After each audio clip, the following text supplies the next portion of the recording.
Hi, hello, and welcome. Or welcome back, I suppose. We have rather a long video today, so make sure you have yourself a nice warm drink, perhaps some snacks to see you through.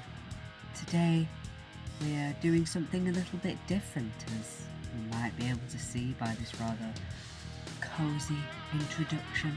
We'll be delving into Iron Maiden's library, exploring the books, poems and stories that inspired some of the tracks in their vast discography. Now, there are about 20 books that I will be covering here, so this may well be something that's split up into 2 parts, perhaps even 3, though I'm aiming for just the 2. I'm not planning on doing particularly long reviews here, though I rarely do. I'll be going chronologically through Iron Maiden's history as we make our way through this little journey. So, won't you come into my room? I want to show you all of my wares.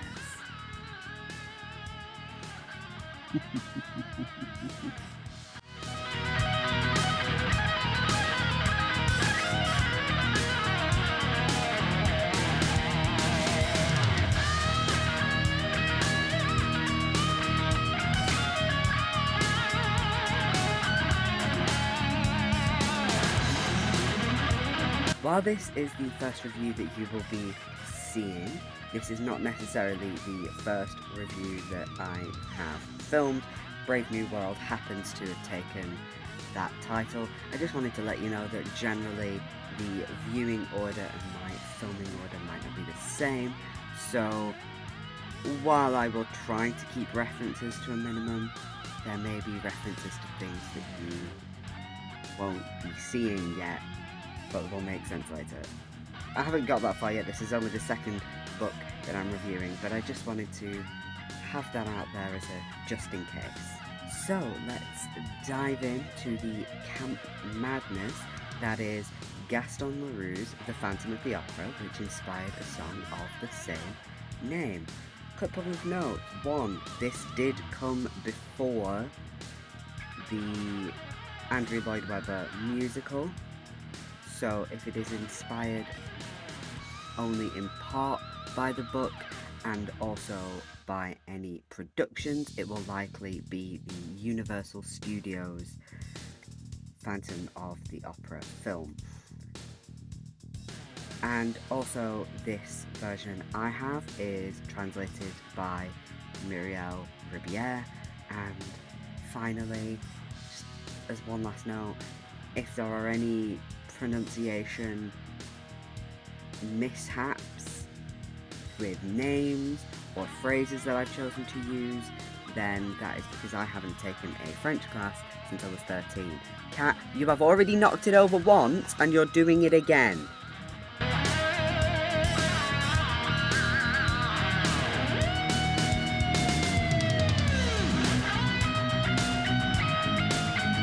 Tried to film this once, and twice she knocked it over, so I just figured, yeah, I'll start from the beginning. She seems to be asleep on the windowsill. No, she's gonna cause problems because that's what she likes to do.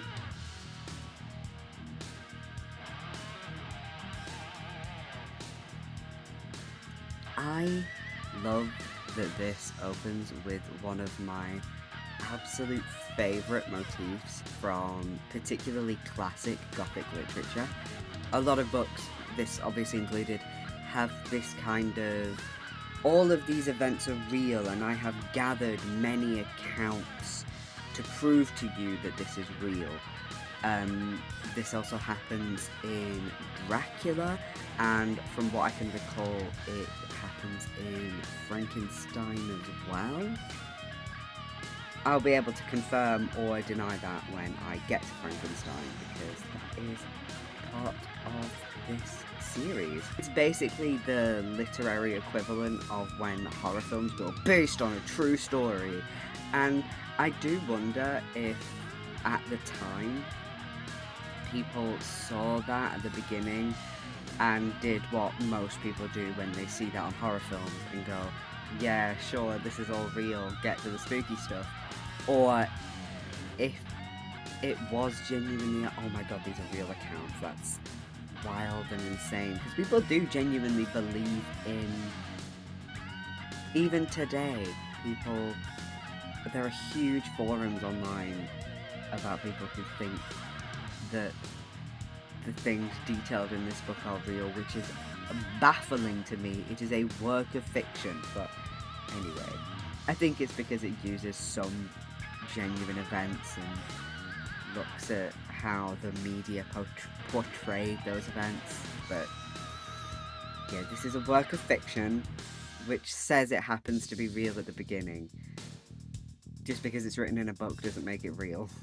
And I actually really like that at the beginning of this book, there's the two new directors of the theatre, where they're like, we're not buying into ghost stories, this is nonsense, where generally that immediately feels like you're being an idiot and ignoring a lot of obvious signs. It actually does kind of make sense here, because they do seem like silly tricks that someone might be pulling, but it does become clear relatively quickly that maybe they should start paying attention. But there's a lead into that. We don't start in Jonathan Harker territory, though I do love him. You know, with this kind of thing, with the leading into stupidity because of all it just does seem like silly tricks and pranks and things like that. And then with this is all based on a true story, it's something that really encompasses this book, is just that it's incredibly camp, and that's something that you see throughout 100% of the book. Again, it is Gothic literature. There's generally an element of the camp to it, but I feel like with this one, perhaps just because of the setting at the very least, there seems to be a lot more intention to it, but I can't be 100% sure about that. Something that becomes clear incredibly quickly in this book is that all but one man is deeply pathetic. That one man who is actually worth something is the Persian, who you don't see a lot of until towards the end, but he's actually, not a wet rag of a man. He's actually, he's got some purpose to him and some moral and physical strength. He's not some pathetic little limp boy. I don't know what limp boy means, but it does feel like something that Ben Shapiro would call me. But admittedly, the general density and limpness of the men of Gothic literature does add a certain charm to it, but in this case there's so much of it, so usually there's like a certain kind of patheticness to one or two people, but there are enough other people around them to bolster them up. Look at something like Dracula. There's a certain density and pathetic feeling to Jonathan Harker, but the people around him are generally a bit more morally strong than he is. We have Raoul, who is somebody who we follow throughout most of the novel. He is the person trying to get the romantic affection of Christine, who has been given the musical gifts from the Phantom of the Opera, and he is just a wet flannel of a man. He is probably the most deeply pathetic, because he doesn't really have an excuse other than the fact that he's like a posh boy, and generally they are kind of pathetic. And maybe this is just I'm reading this as a modern reader, but he just gives off the most I'll save you, but also nice guy kind of energy where he's just like, there's this one line where it's, he had loved an angel and now he despised a woman. And yes, that's a line that sounds beautiful, but like, fam, that's your fault. You were told no multiple times, and yet you're now just like, oh, but she doesn't love me. She loves somebody else. What am I gonna do? Like, move on. And it's like, he just keeps going back, and it's so irritating, because he's just like, no, but I love her, and I'm sure in her heart she loves me. Au revoir, garçon le peace. I just cannot stand this man at all. And when Christine was like, I love you, I've always loved you, let's be engaged, I thought she was just doing that to make him feel better, because she's like, well, you're going to be gone in like a month, so, you know, I'll make you feel better. But apparently no. Apparently she was just hiding her feelings all this time because she had to, because of the Phantom. And it's like, you did far too good a job at hiding your feelings, because I was certain there was nothing there. And then once you revealed your feelings, I thought you were lying. Now, speaking of the Phantom, also deeply pathetic, but like I said, at least he kind of has an excuse, because he's not had the easiest life in general. It doesn't mean I'm going to be oh, poor baby, I feel sorry for you, because objectively he is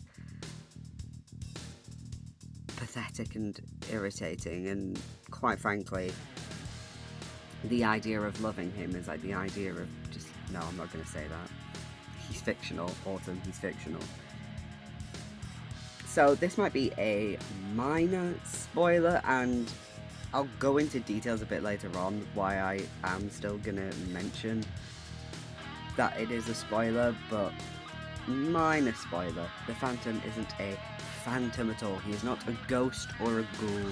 He is just a man called Eric, and he has multiple physical deformities, mostly about his face, which is why he wears the mask in the first place. Now, one, I don't blame someone from an era where freak shows were a huge attraction. I don't blame him for creating a deformed villain. The nuances that now surround the idea of that were very much not quite so present back then. So that what I'm talking about here is that leading into the fact that he's had a bit of a shitty life, so he sort of has a bit of an excuse for being a bit wet. And two, it's his mum that's the first person that takes a look at him and goes, absolutely fucking disgusting, I'm gonna put a mask on you so I don't have to look at your horrible face.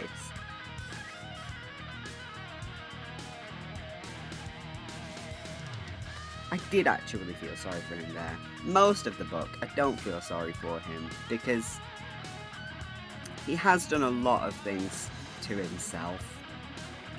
But anything to do with his face, he can't help that, right? And something with the fact that he's just a man, I was questioning throughout the book, how does he do all this shit then? Because so much of it would make sense if he was a ghost, because things move in ways they shouldn't be able to, and his voice travels to places it shouldn't be able to, and there's all sorts of things like that. And I had that in the back of my head. I'm like, is there going to be an explanation? Because you've just told me this is some guy who lives under the opera house, like a weird little rat. I'm talking about this like I don't like this book. I fucking love it, right? It's very rare that I have books where I don't thoroughly enjoy these characters. I do, because of the absolute state of them. And I know that's kind of counterpoint to the way I talk about some books and the way I talk about others. I don't feel like I have to like many of the characters in this book, whereas there are books where I am being told that I'm supposed to like them and yet they're deeply irritating, and that's where the difference comes in. So back to what I was talking about with the explanation of how he does it. Now, this is what I was talking about earlier when I said I don't want to spoil it. Now, yeah, this book's over a century old, and you could easily say, well, if you haven't read it by now, spoilers don't matter. There's films, there's stage musicals, all of that. But as somebody who has watched the stage musical once, probably like 5 to 10 years ago, can't remember all that much of it apart from a few of the songs. And I'd never read this book before. I'd never watched the film adaptation by Universal. So I went into this knowing relatively little. I knew why he wore the mask. I knew that he was just a bloke rather than a ghost. But I didn't know how things worked. So, and while I know there's the whole spoiler paradox thing, I think that going into this and having those little, oh, okay, because I have a lot of notes that didn't make it into my script of, oh, that's how that works, oh, that's how we did that, oh, this, oh, that, and I think it's worth being able to experience that for yourself firsthand. And I think that's nice with classic literature, to be able to experience that sometimes, because with a lot of classic books, you sort of go in knowing most of it, even if there are going to be a few things that are going to go, oh, okay, a nice little surprise. But with a lot of classic literature, you do have there is a habit of going in knowing what's going to happen. Like I said near the beginning of this review, camp is the term du jour of this book.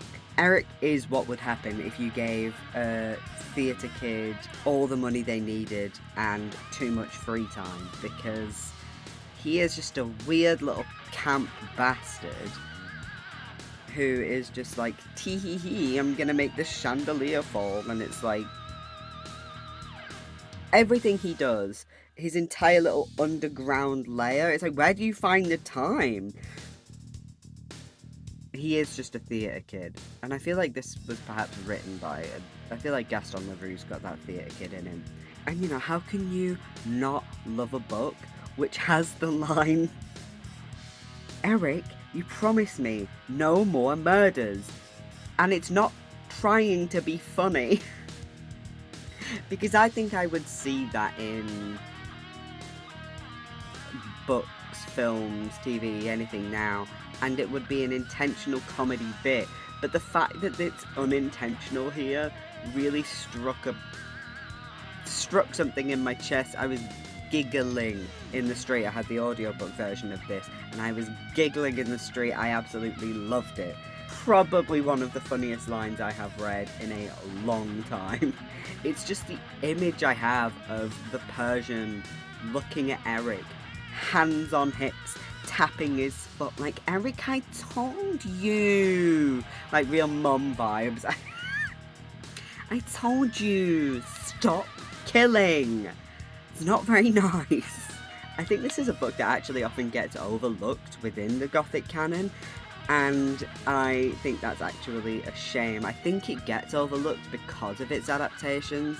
People turn towards the musical or perhaps the Universal feature rather than turning to the book itself. And I know we always talk about the book's better than this, that and the other, but in this case I just think it offers something different, because, you know, I've not watched the Universal, like I said, I've not watched the Universal film myself, but that is leaning into the horror aspect of it. You've got the musical, which leads into the sort of romantic element of it. I believe also some of the more comic camp elements, from what I've heard, would make sense with it being a big musical show. But There's something very special about this book, and I don't think it should go overlooked quite as much as it does.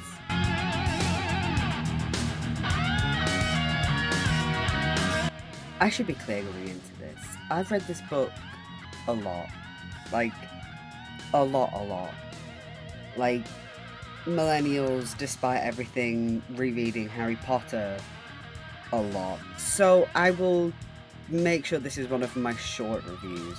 Maybe one day I'll do a longer, dedicated video to it, but I will keep this to, let's aim for 5 minutes at most. Listen, this isn't just a book I've read a lot for, say, academic purposes, though this is a book that I have written essays on, but that was back in sixth form, so I don't know if any of those essays count as decent anymore, but there's a reason the Count has his place on my arm. And I think what I love about this book, and it's something that I have figured out over time, is that as a 21st century reader, it is so hard to read this book and not just read a lot of the characters as unbelievably dense. And not just in that way that a lot of horror characters seem to be either. We're so surrounded by vampires in pop culture, and specifically we are also surrounded by the character of Dracula. If you look at the adaptations over the years, you've got the Universal or Hammer Horror, you have the, I think it's Francis Ford Coppola version, which is the one where, why won't my brain remember his name? One of the most famous actors of all, Gary Oldman, where Gary Oldman plays Dracula, and as my sixth form English teacher pointed out, when he is the older version of Dracula, looks like Glenn Close. That's also the film where Keanu Reeves does that questionable, shall we say, English accent. But there are plenty more of adaptations of Dracula, and hell, the Count in Sesame Street. We are surrounded by this character from the time we're kids a lot of the time. So it's hard to read this book as a 21st century reader and not kind of look at it and go, the problem is a vampire. Obviously the problem is a vampire. It's not necessarily in that way where now when we write horror stories, it seems a bit more unbelievable that you've never heard of this. Like, you may go, but that's real, that doesn't make sense. Vampires aren't real.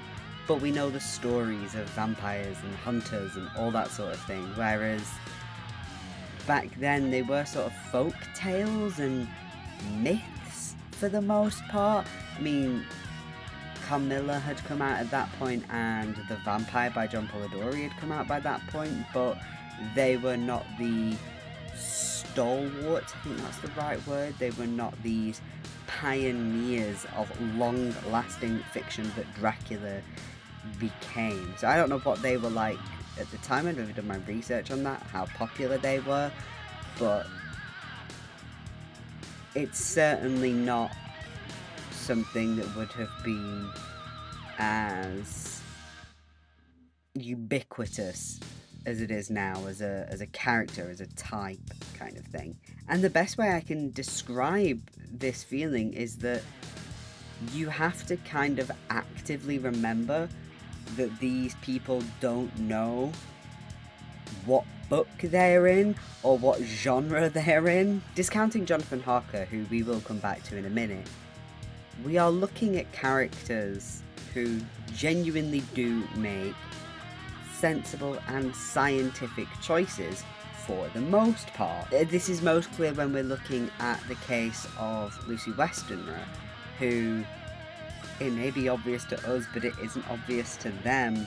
And even when you're reading, it's kind of obvious what's going on, because by this point there's kind of a knowledge that it is something unusual, but the word vampire hasn't been uttered yet. So it's like something's going on with this strange being in the Count who's clearly not quite human, and it's linked but you can't tell, and the only person who's seen the Count for what he is at this point is Jonathan, who's not back with the group.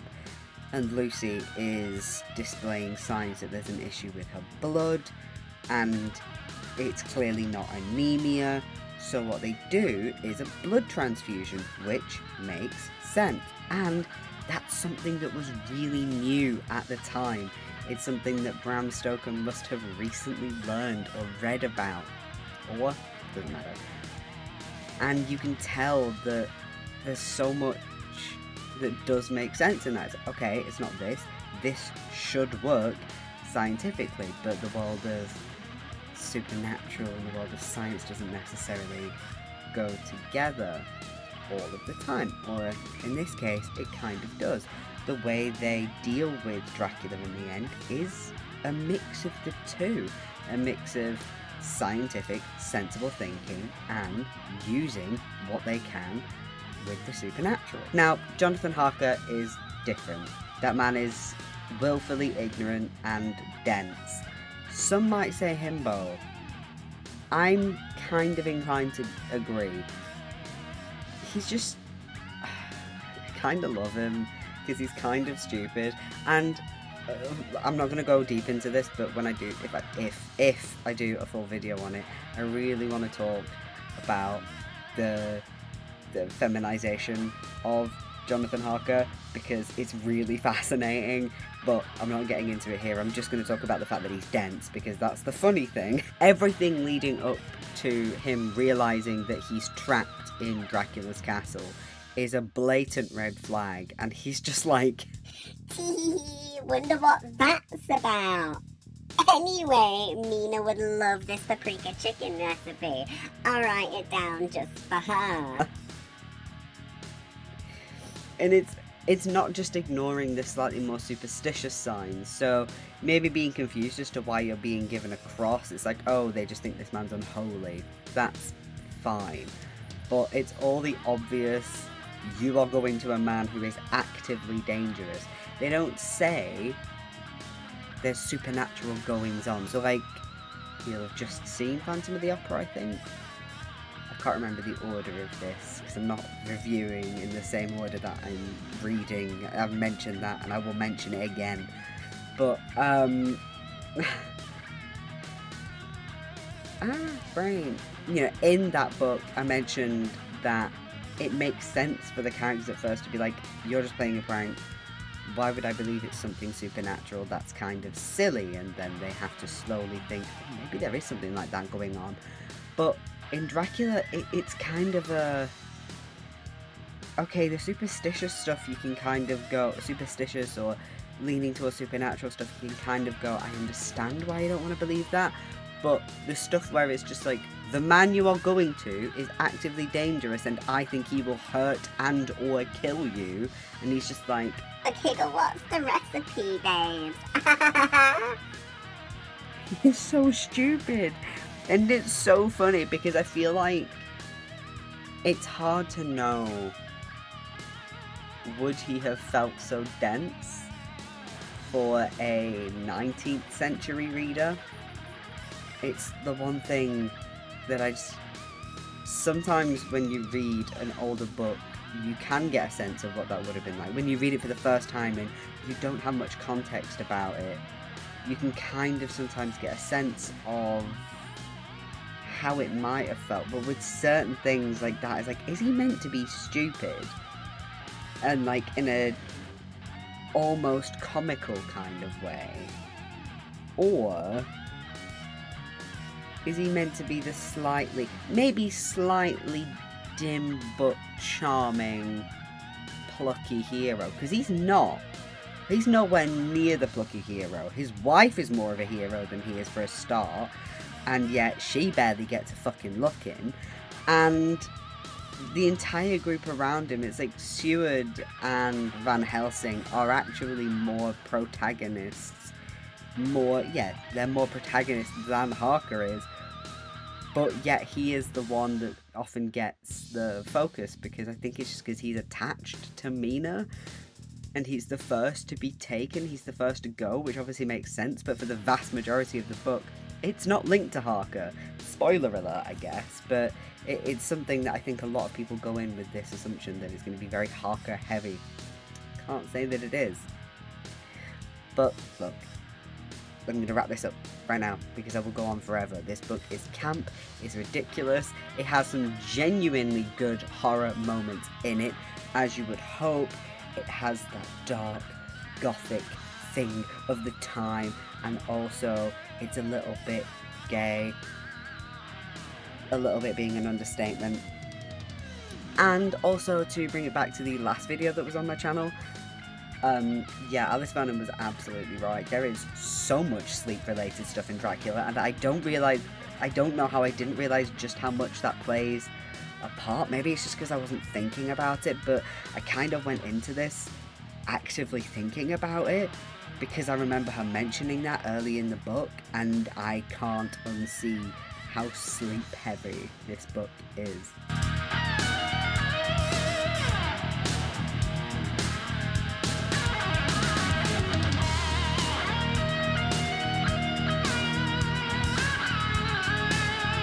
I was actually trying to remember, as I was going into this, if I'd read Murders in the Rue Morgue. If I have, it's been wiped from my memory. I studied Poe in my first year of university, and I was pretty sure that this was one of the stories on that course. I'm pretty sure I did The Raven, but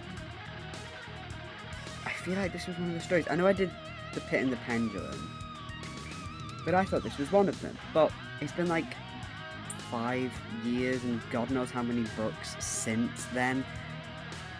So maybe it's just that I've forgotten, but I feel like I would have remembered this given how it ends. I mean, even if I've read this one or just others, something that I did forget is just how much of a pain reading Poe's writing style can be. It's just very archaic. So I chose to read this with a physical book and also with an audiobook, just to help my mind focus a little bit. That's not going to be necessary for everybody, but it was for me. The language I just wasn't able to focus on just audio or just a physical copy. Language aside, the contents of this book certainly wasn't what I expected, even if I couldn't remember just how, well, like I said, archaic the language can seem.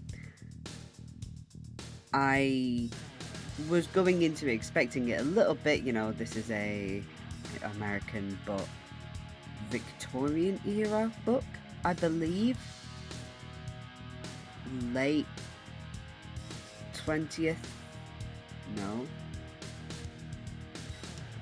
19th, early 20th century, I think.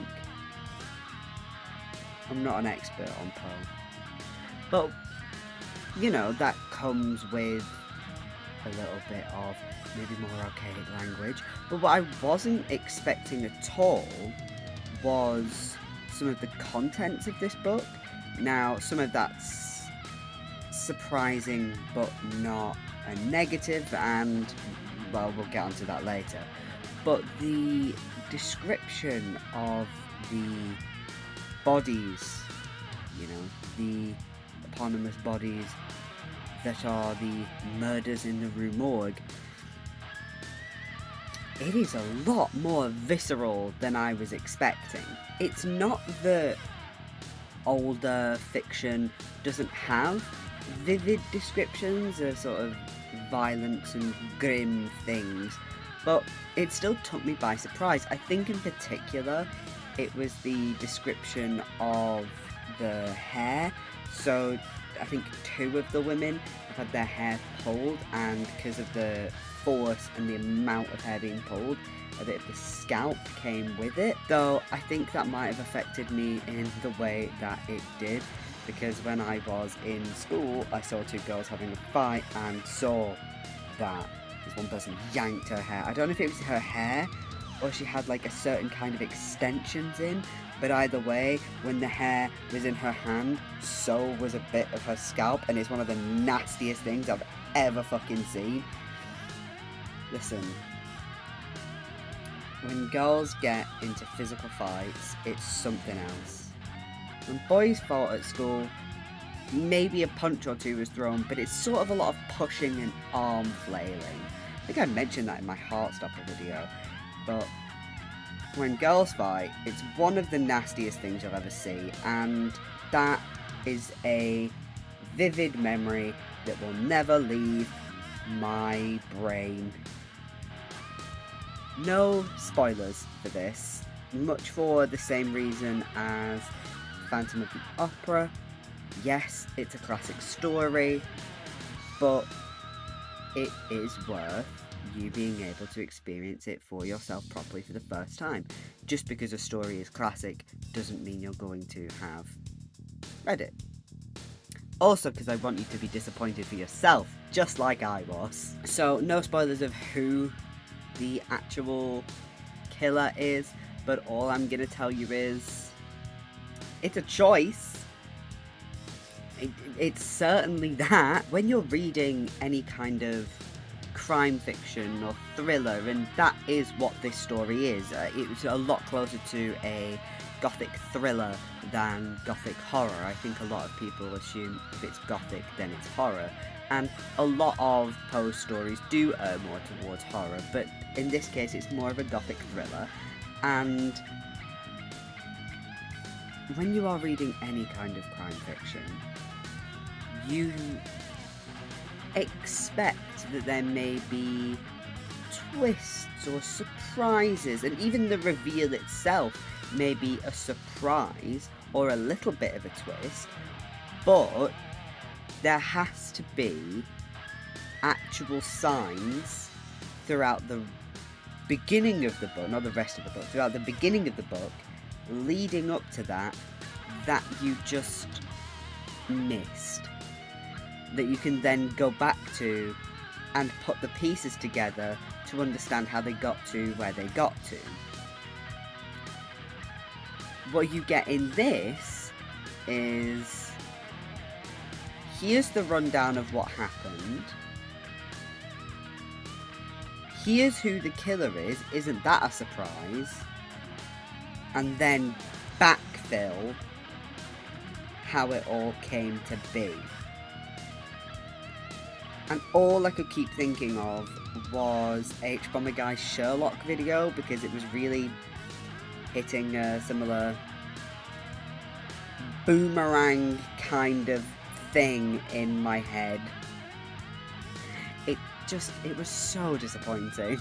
It feels like your time's been wasted, and frankly, if I was Steve Harris, who I am going to assume wrote this one, I know he wrote like 99% of the early Maiden tracks. I can always put a little here to say yes he did, no he didn't. If I were him, I would not mention the actual killer and keep it a bit vague for the sake of a song. Because there's no way that your song does not then become comedic. Because that's what this book ends up becoming. It becomes laughable. And not in a way that I want. I didn't go into this looking to find something silly. I feel like my time's been wasted a little bit. But it is what it is. And I will say, if you've never read this, but you have read other Poe books, then maybe, or Poe stories or poems, then maybe come to this and see what's going on. But I wouldn't say have this be the first introduction to Poe. There are better places to start, and the most obvious probably being The Raven, or I would say The Pit and the Pendulum is probably my favourite, or The Cask of Amontillado is another favourite of many people, but just don't start with this one.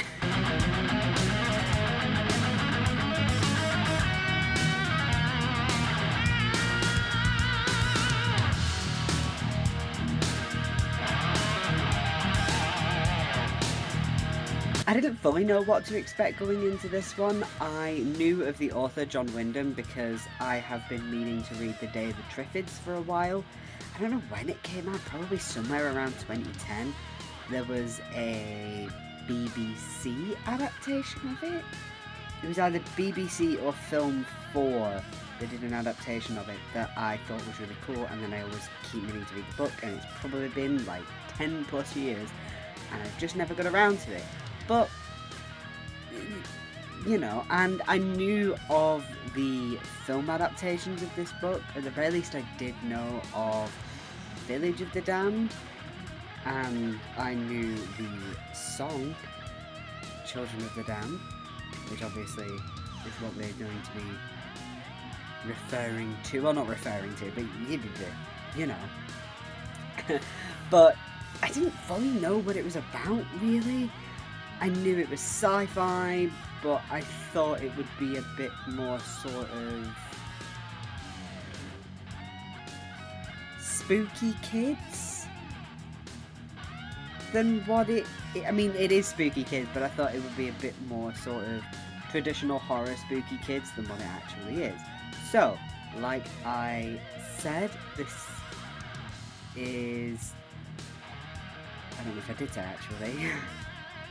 This is John Wyndham's The Midwich Cuckoos, which, well, I'd say inspired Children of the Damned, but it is very safe to say that this is one of those where I'm taking liberties, because it's pretty obvious that this song is inspired by Village of the Damned and Children of the Damned, the two film adaptations, but in a couple of cases I have taken the liberty of going, yes, it's inspired by the film, but that was inspired by the book, so it still counts. So this is a book that starts off feeling very of its time.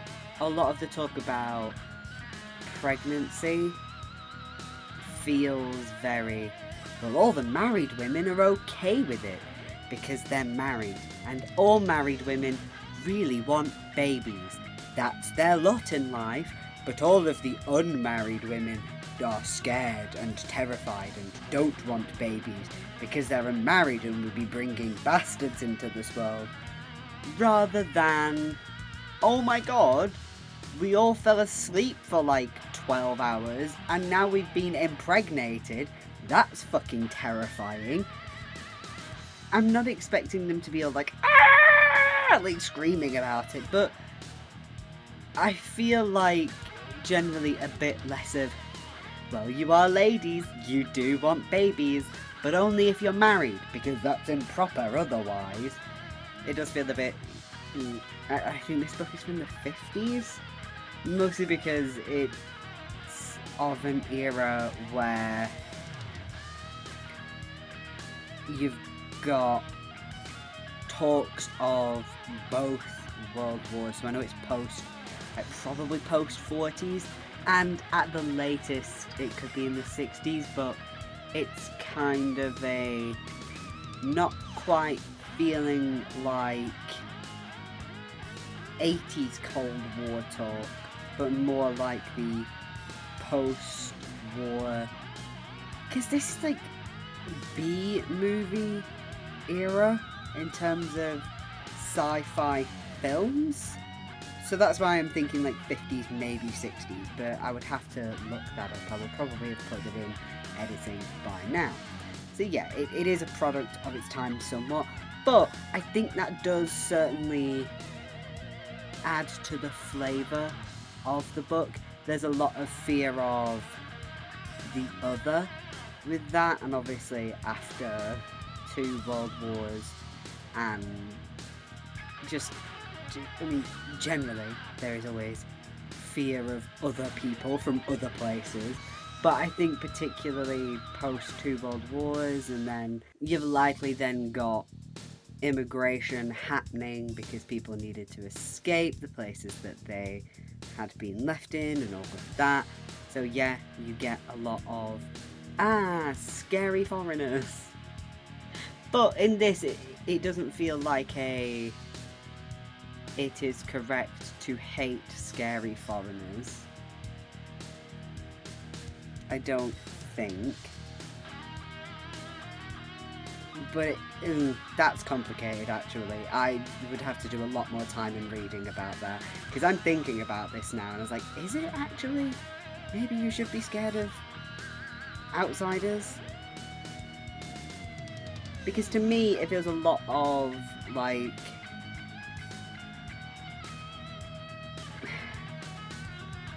the inner village having a natural and innate fear of these beings from the outside, which, yeah, that does make sense in this case, because they've all randomly impregnated all the women that can be impregnated. You don't see any other beings, by the way. It is literally a cuckoo situation, hence the I don't know if it's Midditch or Midwich, because, like, Presswitch is Presswitch, but I feel like there's some where it's like you say the W's and where you don't. But if anybody wants to get annoyed at me, correct me in the comments or something. I don't care. But, you know, there's the moment where there's a huge fight that breaks out and a kind of feeling of it's us against them. And there's literally the word blood feud used at one point. But I think, with me talking about product of its time in the era, I feel like the remnants of nuclear disaster do feel like they're making an impact on this. When I say that this is the era of the B-movie nuclear fear, you have to remember how a lot of those movies worked, even if it wasn't expressly nuclear disaster. It was a lot of subtle, this is totally about the aftermath of a nuclear disaster, and there is a feeling of that with the fact that the kids' eyes glow and it feels very, you know, radiation sickness, that just the way they're glowing, because I don't fully know the way that radiation sickness actually works, but within fiction there is a lot of glowing, and it sits alongside that really nicely. Reading this has definitely made me want to finally read Dave the Triffids, because from what I can tell, John Wyndham has a theme in that kind of, you wake up one day and the world around you has changed. Because I don't think it's a slow change in Day of the Triffids, though I may be wrong. I'm trying to think if Day of the Triffids is a you wake up one day, like in Midditch Cuckoos, or if it's a slow change over time. Because Midditch Cuckoos is kind of both. It's overnight everybody's impregnated, but obviously then you've got the 9 months for that, and the book then takes place over like 10 years. So it's a bit of both, of waking up to a disaster, but also then you've got to sit with it for a really long time. And that, I think, like I say, with the whole nuclear thing, it's a one day something. And also there is, I'm not going to go into details of that, but there is talk of nuclear weaponry being used, so, you know. But the idea of, you wake up one day and everything around you has changed for the worse. If you hear my laptop, I'm just going to talk over it. My apologies, it keeps just going at me, even though it's off. I don't know why. But, yeah, like I say, you wake up one day, everything's changed for the worse. And that's not just something that happens and then the day after that it's fine. You've got to kind of live with that for the next God knows how many years. And it might seem like nothing at first, or it might seem easy to deal with at first, but it gradually gets worse. And just the way that that sort of imagery is handled about the slow progression of things becoming worse after a sort of, after a kind of event where it seems like it might just be short, but oh no, it's going to be longer, and oh, it's just going to keep going and keep going and keep going, and all I can think of is the fucking Tory government. At time of recording, this is Sunday the 6th of November, Rishi Sunak is currently Prime Minister. I'm saying that because this is going out, I believe, December 1st? Should be, possibly the week after. I'm just curious to know what's going to happen in a month. God knows, we've already had 3 Prime Ministers this year. Who knows if we have another one? But you know, one decision, and it leads to more and more and more until it all goes up in flames. Oh God. Maybe he knew. Maybe John Wyndham had a glimpse into the future. Not in that dystopian way where people be like, oh my God, 1984 predicted the future. It's like, no, he was dealing with what he was writing about at the time. So he was writing with what he was dealing with at the time, and how that would escalate if things went on. This feels like he knew.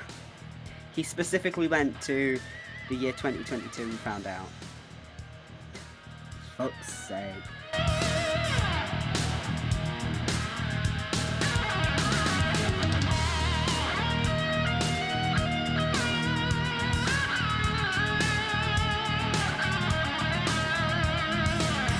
This is a book I've had on my periphery for a while, that kind of, hey, I need to read this book, but also I'm not sure if, like, it's a case of, I'm supposed to read this because it's a classic, or I'm genuinely wanting to read it, because up until I was half dragged to go and see the film adaptation last year, I didn't really know much about this book, beyond I knew that it was on a desert planet, and that there were huge sandworms. I didn't really know anything beyond that. But watching that film last year did actually set me up for, no, maybe I do want to read this book, and I'm glad that this project has actually pushed me to do so.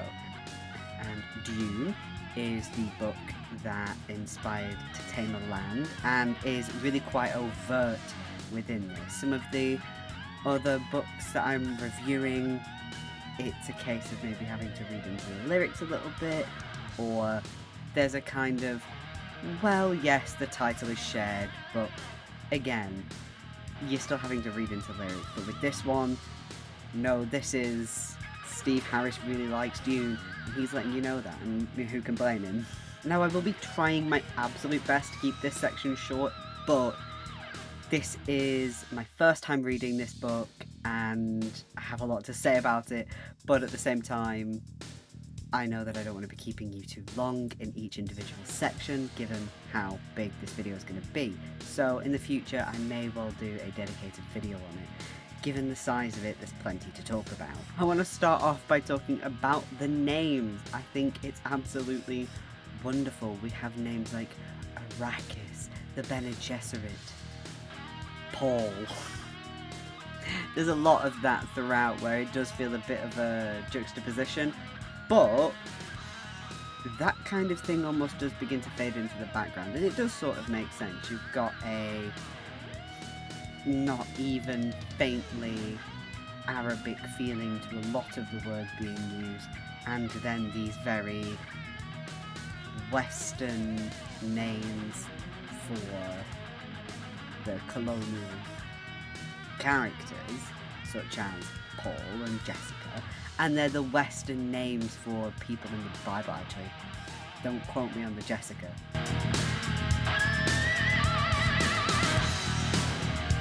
And it does make sense, and you know, the biblical name of Duncan, Idaho, but that doesn't count because he's a character who we should all be able to see more of, and his name is wonderful.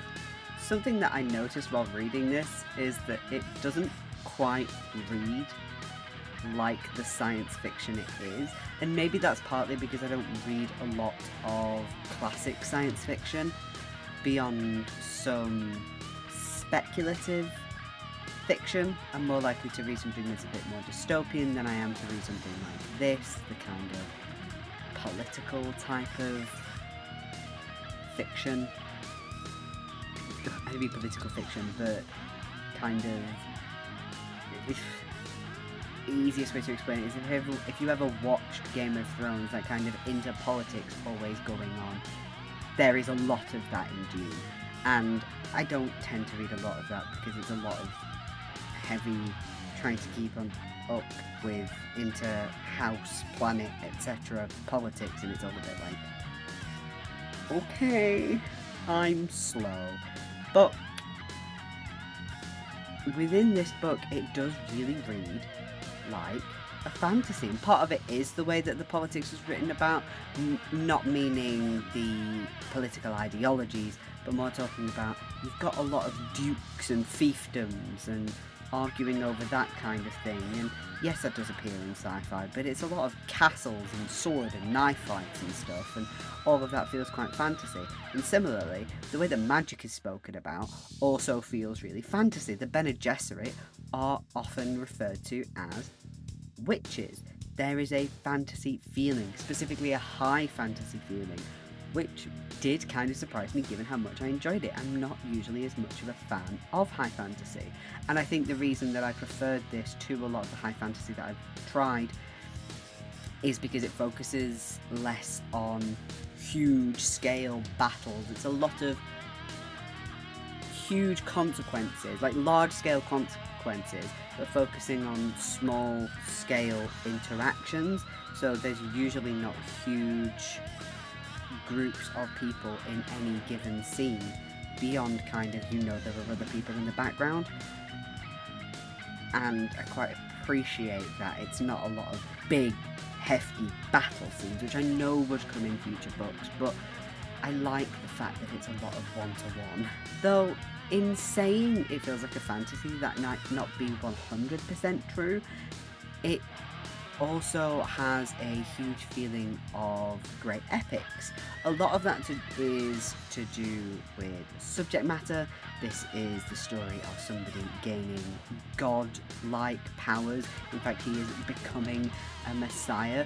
But also just the way it's written. There's, in certain passages, so it's not repetition throughout the whole book, but in small passages, you get use of repetition that has a real sense of poetry about it. And I really like that it adds to this feeling that you are reading a mythological text. There is really something about that that makes it really captivating. And the discussions of colonialism, capitalism, and frankly the way that they feed into just plain greed are so good. From what I can see, this is a sort of pro-native book, and I have to be very careful with that. I am not a native of any kind of colonialized nation. I'm not Native American, or I'm not an Aboriginal Australian kind of thing, so I don't have the voice to speak on behalf of anything like that. But from my eyes, from what I can tell, this seems to be a pro-native narrative. Herbert clearly favours those of Arrakis rather than those trying to take it for themselves, despite the fact it is not something that actually belongs to them. It's very clear that only to the outsiders is it important that Paul take a claim of this planet. When it gets to the later points of the book, it's only important of that. But to anybody that actually matters, it's actually intrinsic that Muad'Dib is the one who is beginning to take control. And I have to be very clear, I'm aware we are seeping into territories of white saviour, but I am not in a position to talk about that now without doing proper research about it, so that will be something for a long form video rather than trying to fit this into our little short form section here. And it's clear that there is a favour towards the people who actually understand the place where they live, where they are from, where the people who Arrakis is actually a home, not somewhere to be claimed. Everybody is kind of trying to make Arrakis a bit more livable. It is a desert planet, water is fucking hard to come by, but everybody wants to make it habitable. More plants, more water, more this, more that. But the Fremen, the natives, are people who don't care to do that quickly. They figured out a way. It is designed for something that you do for the generations to come after you. Whereas there's a tendency for non-natives, colonizers, to come over and go, okay, this is how we want to do it, but we don't have the money to do it. You need money to pump into this. Everything has to do with money. If you don't have the money to do it, you can't. And we have Kynes, who's an imperial planetologist, but he is also one of the Fremen, or has kind of become one of the Fremen. That wasn't 100% clear to me, but I think I missed something there. I think he has, as it were, become a native, rather than having been born and raised there, as it were. But I might be missing something in that sense, because I swear he has a brother.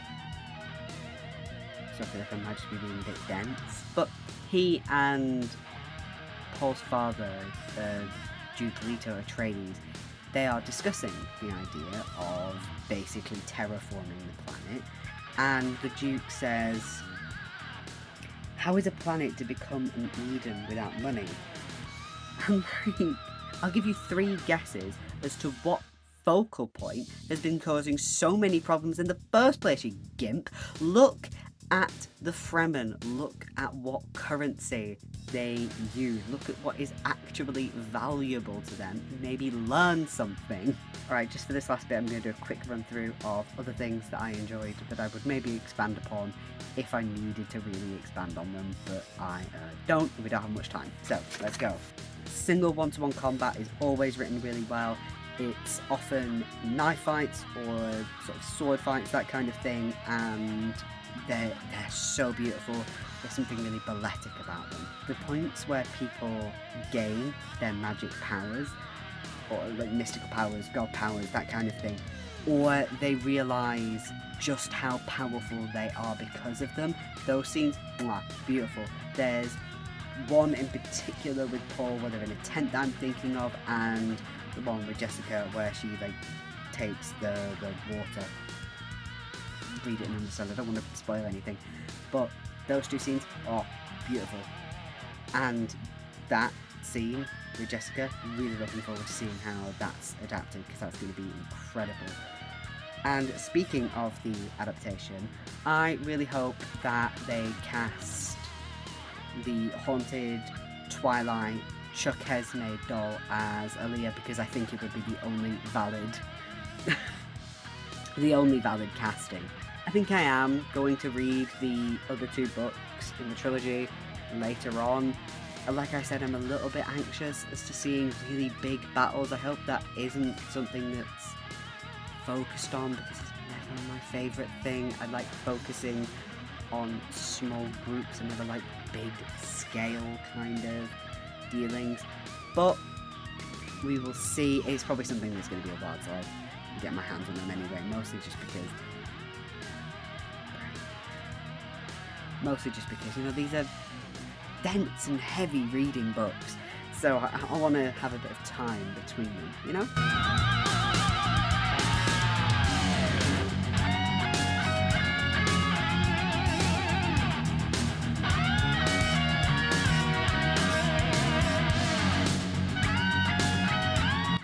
Look, I'll be honest, I'm keeping this short, like super short. If I wasn't doing this project, If I wasn't doing this project, I would not even mention that I had read this book. It's the book, or possibly more accurately, the film adaptation of it that inspired The Duelists. I read this 3 whole times.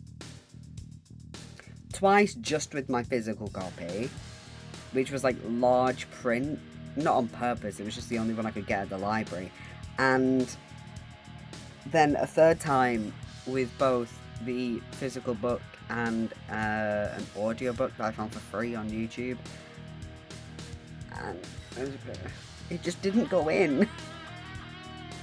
I can't remember anything. It's been a few days since I actually read it. I mean, I made notes and everything where I could, and I made a couple notes, most of them going, none of this is sticking in my head. And I made a couple of other like actual review notes, but honestly they weren't worth anything, because they were kind of going, it doesn't feel like it's going anywhere. But I'm just like, when I read it again, I'm like, I don't even remember this happening. I don't remember where I said that about, and it was just like, nothing's sticking.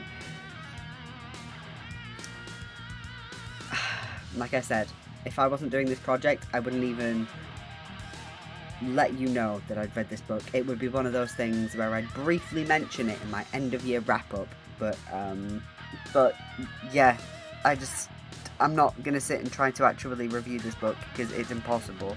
So my review of it is that I can't remember anything, nothing's going into my head, it won't stick, it wasn't doing anything for me. If you want an actual review of this, go and find one. I'm sure there will be one on YouTube somewhere, or just go and watch the film. I think it's Ridley Scott. See, sounds about right. Anyway, look, I got nothing from this. So, as with a couple of the other stories that I'm covering here, I have actually read this poem before. In fact, I studied it in my first year of uni. I believe it was part of the same module as I covered Murders in the Rue Morgue in. I just remember both of them being in introductory type modules, which I did have a couple of those in first year, but I'm pretty sure they were part of the same module. But the thing is, it's been 5 years since my first year of university. I have read quite literally hundreds of books since then, so I'm probably alright by coming into this relatively fresh. This isn't a Dracula type situation where I've read this many times over a long period of time. I read this over a short period of time, quite a few times when I was studying it, but since then I don't think I've read it once apart from for this. The version of this that I read is actually on YouTube, so the text itself scrolls up the screen and it is narrated by Sir Ian McKellen. This is the version that I used the first time I actually read it, and quite a few times after that while I was studying at uni. It's the version that if I remember correctly, was recommended to us for early readers, and it is good for both first time and, you know, if you've read it loads and loads of times, it's a great version to go to.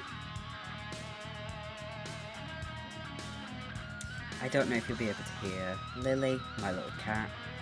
She is in heat because we need to get them sorted, and her favourite thing to do right now is just from wherever she is in the house. So I hope you can't hear her. And of course, this inspired a song of the same name. While it becomes clear that this is a kind of superstitious, almost ghost-like story, I like that early on the mariner just seems like a guy. He's very strange and yet sort of terrifyingly captivating. He looks just like a weird old man. He kind of acts like that, but there's something about him, and obviously he's carrying so much with him even though certain things have been released. And that shows on him kind of thing. I really like how that plays before we get to the actual superstition once we're on the boat. And then once we're actually on the boat, and the albatross gets shot, which happened a lot earlier than I remembered, but anyway, once we're actually on the boat, the albatross has been shot, there is just superstition all around. But nothing ever overstays its welcome, and it's not over-explained either. There's probably more than I spotted for just knowing some sailor's superstition. The one that sticks out is a red sky at night versus a red sky in the morning, that kind of thing, and just considering that. They're just there as a present result of one action. I just like how they don't overstay their welcome. I like how they're presented. To use a basic term, it's basically just a really clear use of show over tell, but I just really like it. And obviously, the albatross itself is what, ironically, lives on in people's minds after the story. And I mean generally, not just, with each individual person that reads it, in the general zeitgeist surrounding this story. It's usually to do with the albatross and releasing an albatross from one's neck. I don't think that was a thing before this poem.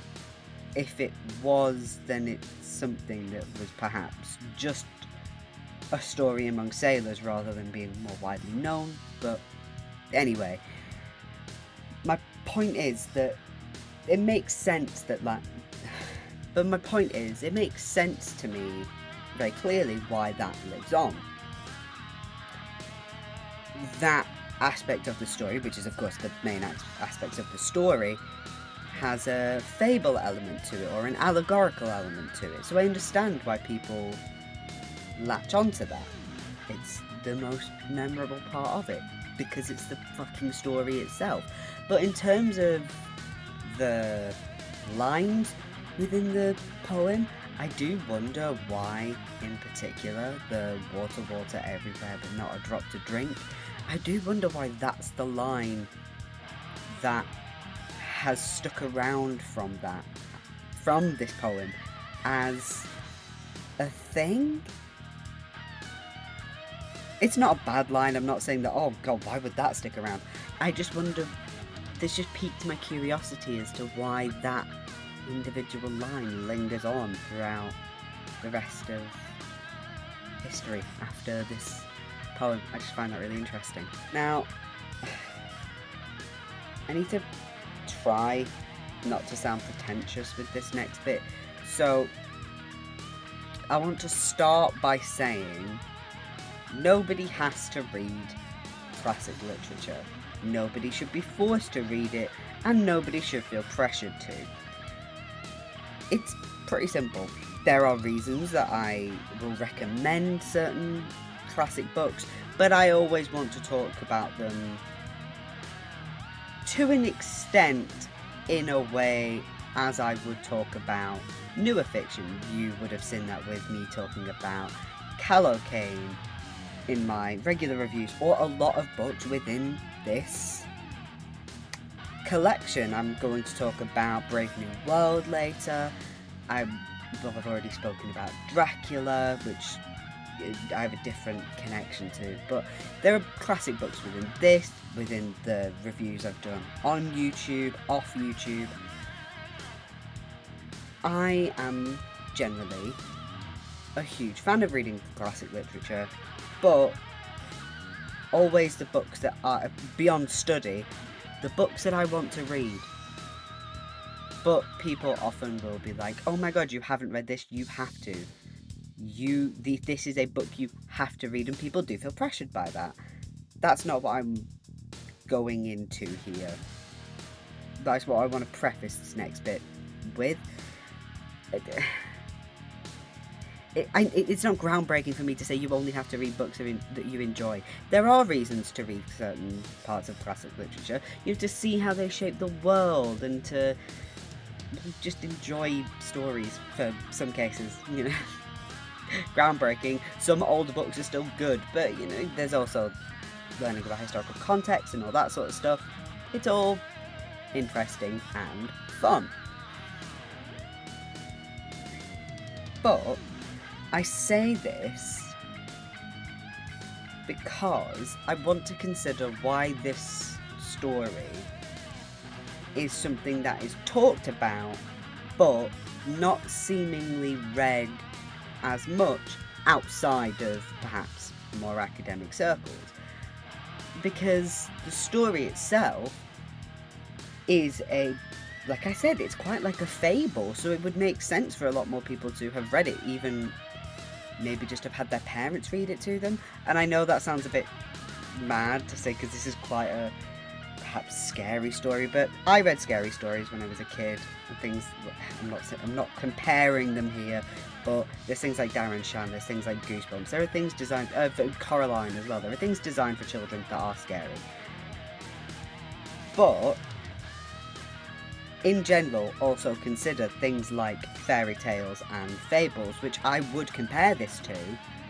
A lot of them do have frightening elements, and we read those to our children, and I wonder why this perhaps isn't one of them. Now, in that case, I think it's the language. I think the language of this book is a huge barrier.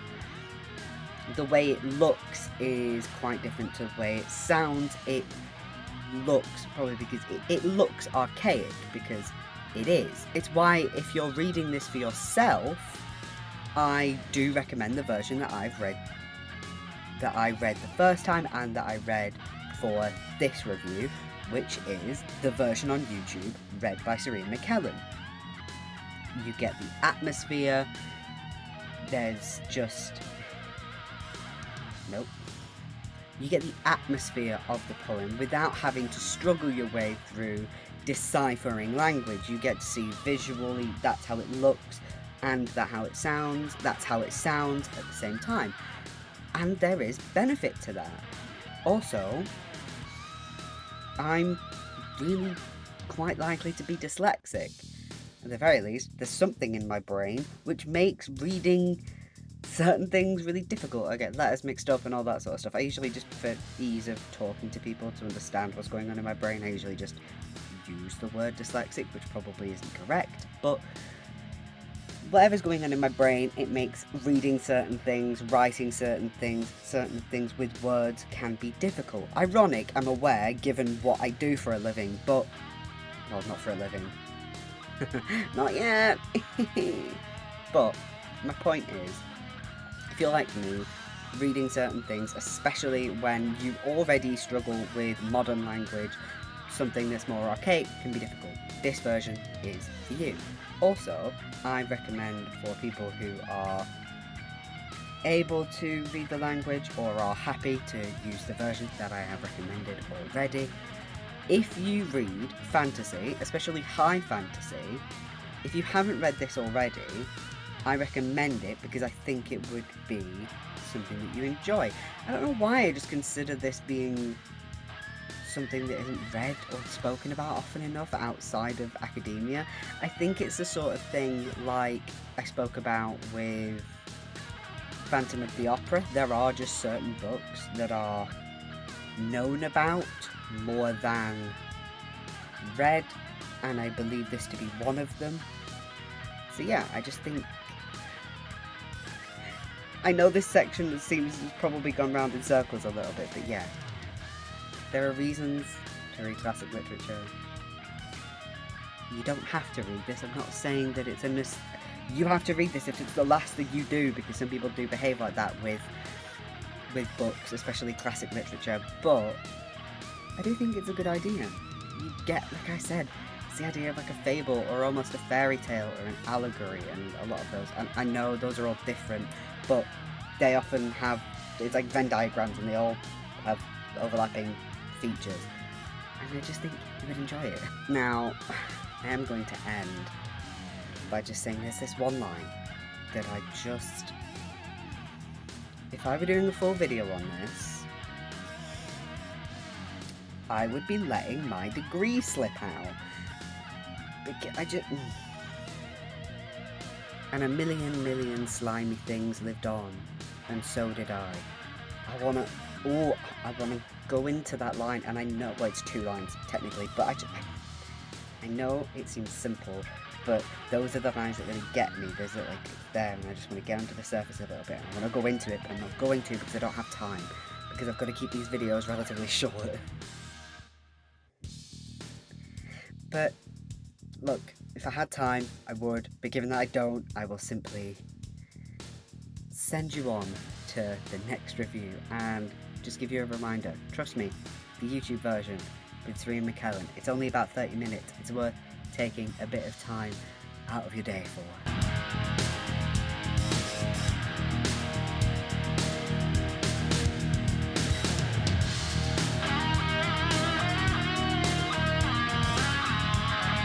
Every time I went to read this book or, put it into my planner to set up to read it, I found myself singing Cyndi Lauper, so that's been in my head for, like a week now, but at the very least, it has been able to remind me of Becky Lynch's wonderful Cyndi Lauper in Young Rock, I think it is. Stunning, beautiful, I'm obsessed with it, I think she's wonderful. Time After Time by Carl Alexander, or perhaps the film adaptation of this book, is the inspiration for Caught Somewhere in Time.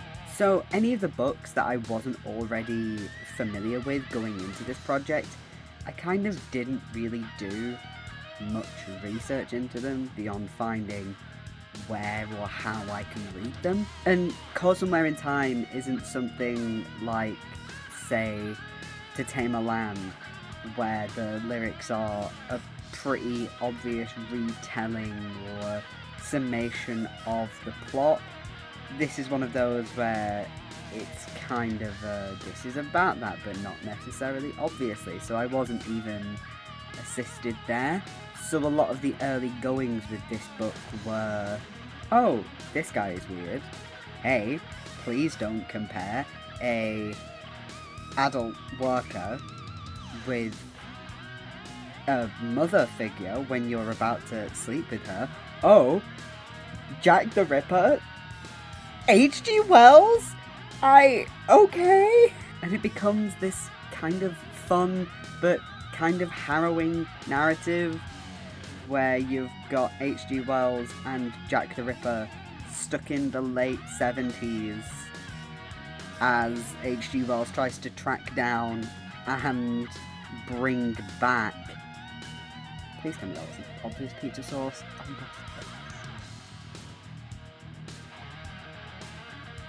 bring back to their own time. Bring Jack the Ripper back to their own time. That sentence was kind of convoluted, but I'm sure you understand what I mean. And yeah, I'm kind of not surprised that this was both written in and set in the 70s, 79 if I remember rightly, given that, the 60s and 70s were pretty rife with serial killers. And given the historical figures out of their time kind of story, it makes for this really interesting narrative, because you've got half an idea of where things have to end up, H.G. Wells is yet to write the time machine, so he has to make it back to his own time. And you know that Jack the Ripper's never been caught. This isn't like a Titanic situation. You watch that film knowing how it goes in general, but not, in specific. You are following that film for the individual lives, not because of the narrative that the ship's going to sink kind of provides, right?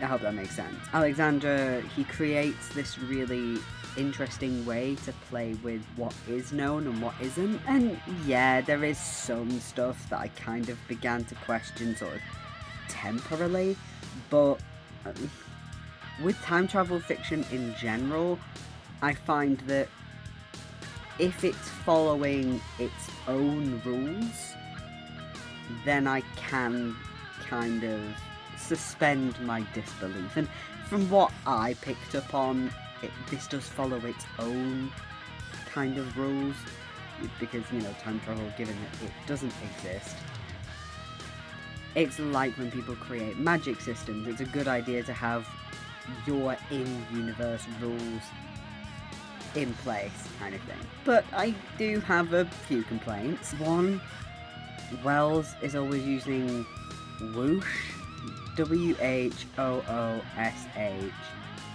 as a kind of exclamation, and it almost becomes a bit like a catchphrase, and it gets kind of grating after a while, and the more he does it, the more it gets annoying. And also, all I could think of, like, from what I would say about the halfway point, all I can think of, because it's me, it's going to be a wrestling reference, was Chad Gable with his shoosh thing. That started playing in my head about halfway through. Shoosh! So that was an interesting dynamic there. Tonally, this book is very strange, because there are these very romantic, even almost rom-com moments within it, but in the background there is a serial killer running around. And I will say, thankfully, the presence of violence is generally kept tame. It's kind of a bit more quick note of this is what is happening. So if you bear in mind it's got the Ripper, there's this going on, same with the abdomen, but it's a quick action, it's done, rather than lingering on it for any sake, like for the sake of it rather.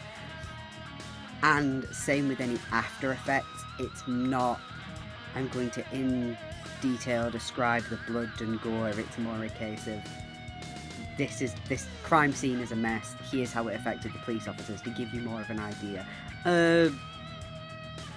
Almost show, rather than, like, show don't tell and all that, but it's leaving some things to the imagination, which I think is the correct take with this, to be honest. 3, there's just like,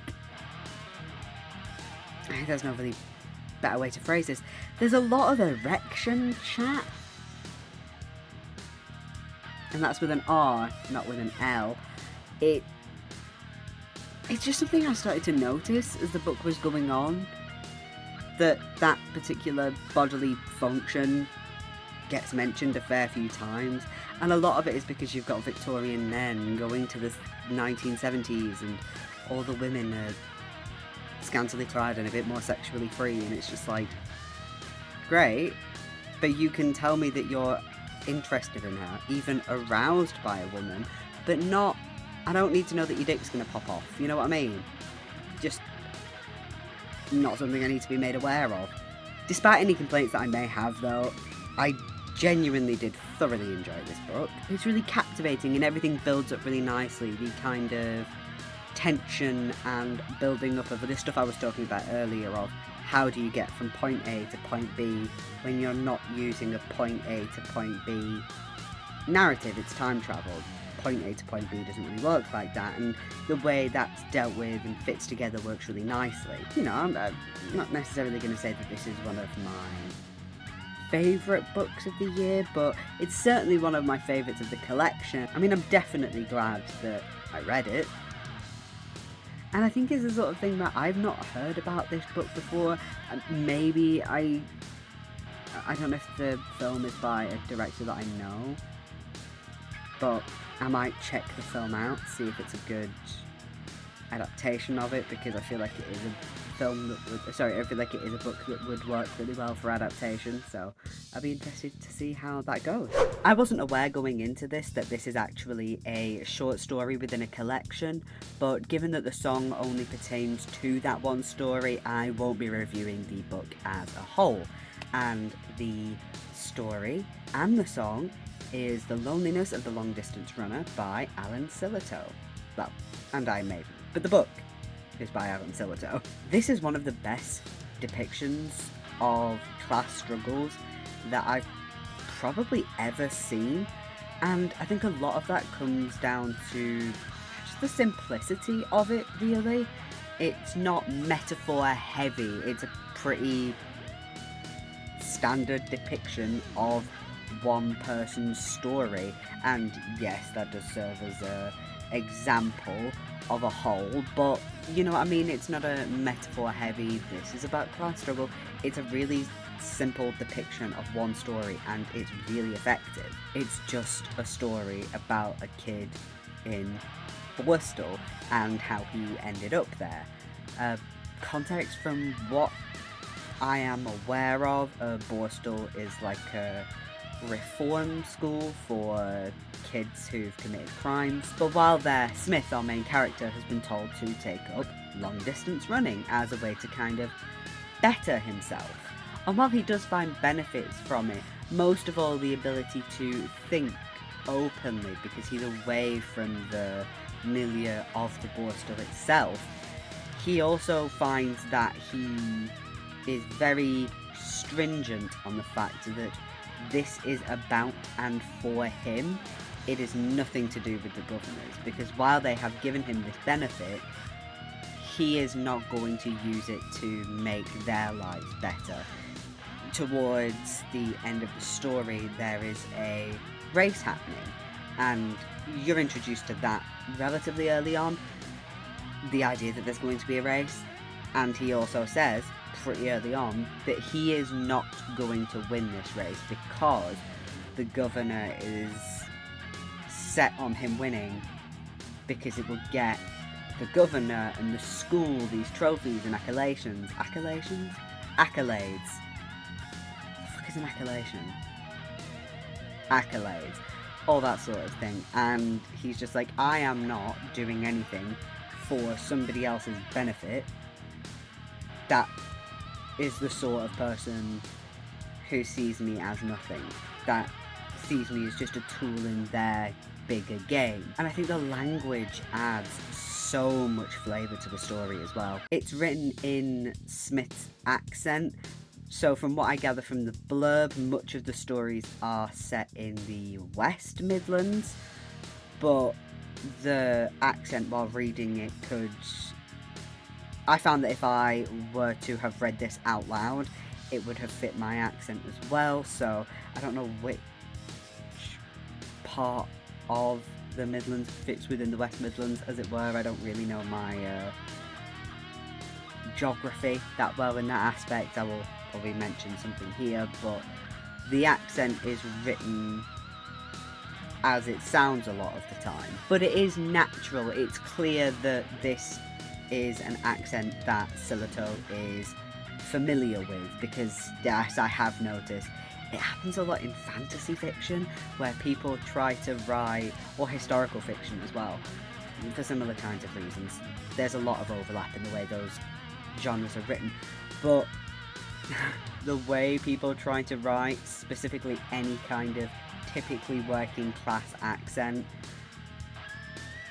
it can be a mess, but it's very clear that this is an accent that, if it's not one that he uses, but I imagine that it is, if it's not an accent that he uses, it's one that he's very familiar with. And the text being written in this way really adds to the sense of immersion within the book, or within the story. I don't know how that works within the rest of the book. It really does make you feel like you're being told this story not by Sillitoe, but by Smith, this young boy who's now out of Borstal. He's a real working class kid. He is doing what he can to survive, and even if sometimes that means not doing things that he should be doing.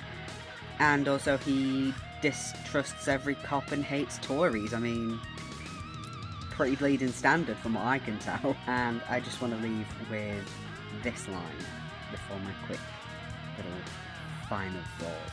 I'd rather be like I am, always on the run and breaking into shops for a packet of fags and a jar of jam, than have the whip hand over somebody else and be dead from the toenails up. If that quote doesn't tell you everything about this story, then I don't think anything will. I will certainly be checking out more of Sillitoe's work in the future. I think it's called Saturday Night, Sunday Morning. It's something that I want to check out, and at some point I will probably finish this collection as well.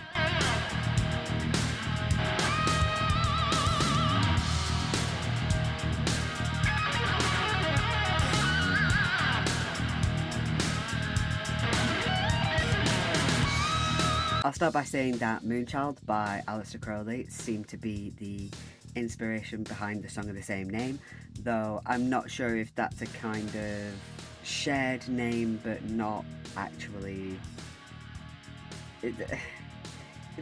The album as a whole was, of course, a concept album, so there could be inspiration spread throughout. Aleister Crowley, of course, is known for use of magic and hypnosis and that kind of thing. I'm not a huge expert on him, but I know he's a famed occultist, so it would not be surprising if there is at least some inspiration behind, if not this being a direct inspiration for this one song. But I put that at the beginning without my little usual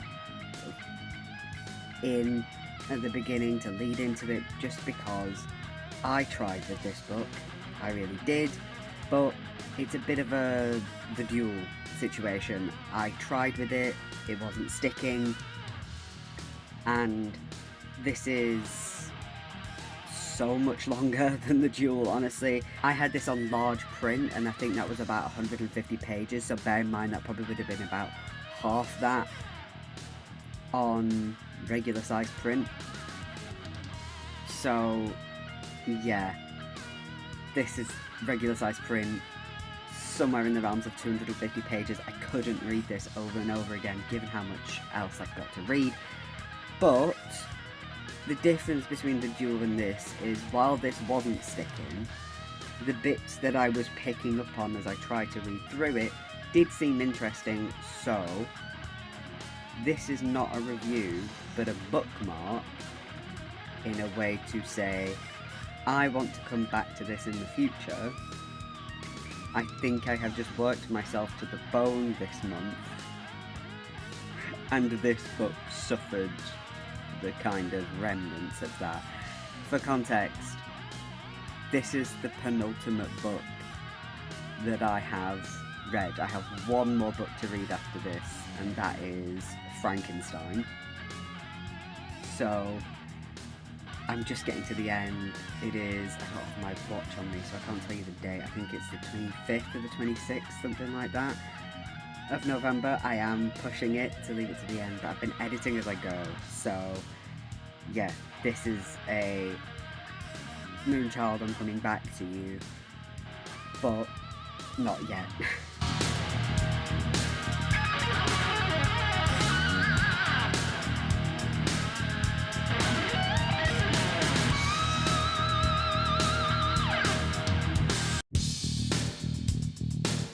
I swear I used to have a copy of 2001 A Space Odyssey. I think I might have donated it when I last moved house, which is really annoying because now that I finished this book, I really want to give that one a go. Now, Childhood's End by Arthur C. Clarke might not actually have been the inspiration by the song of the same name.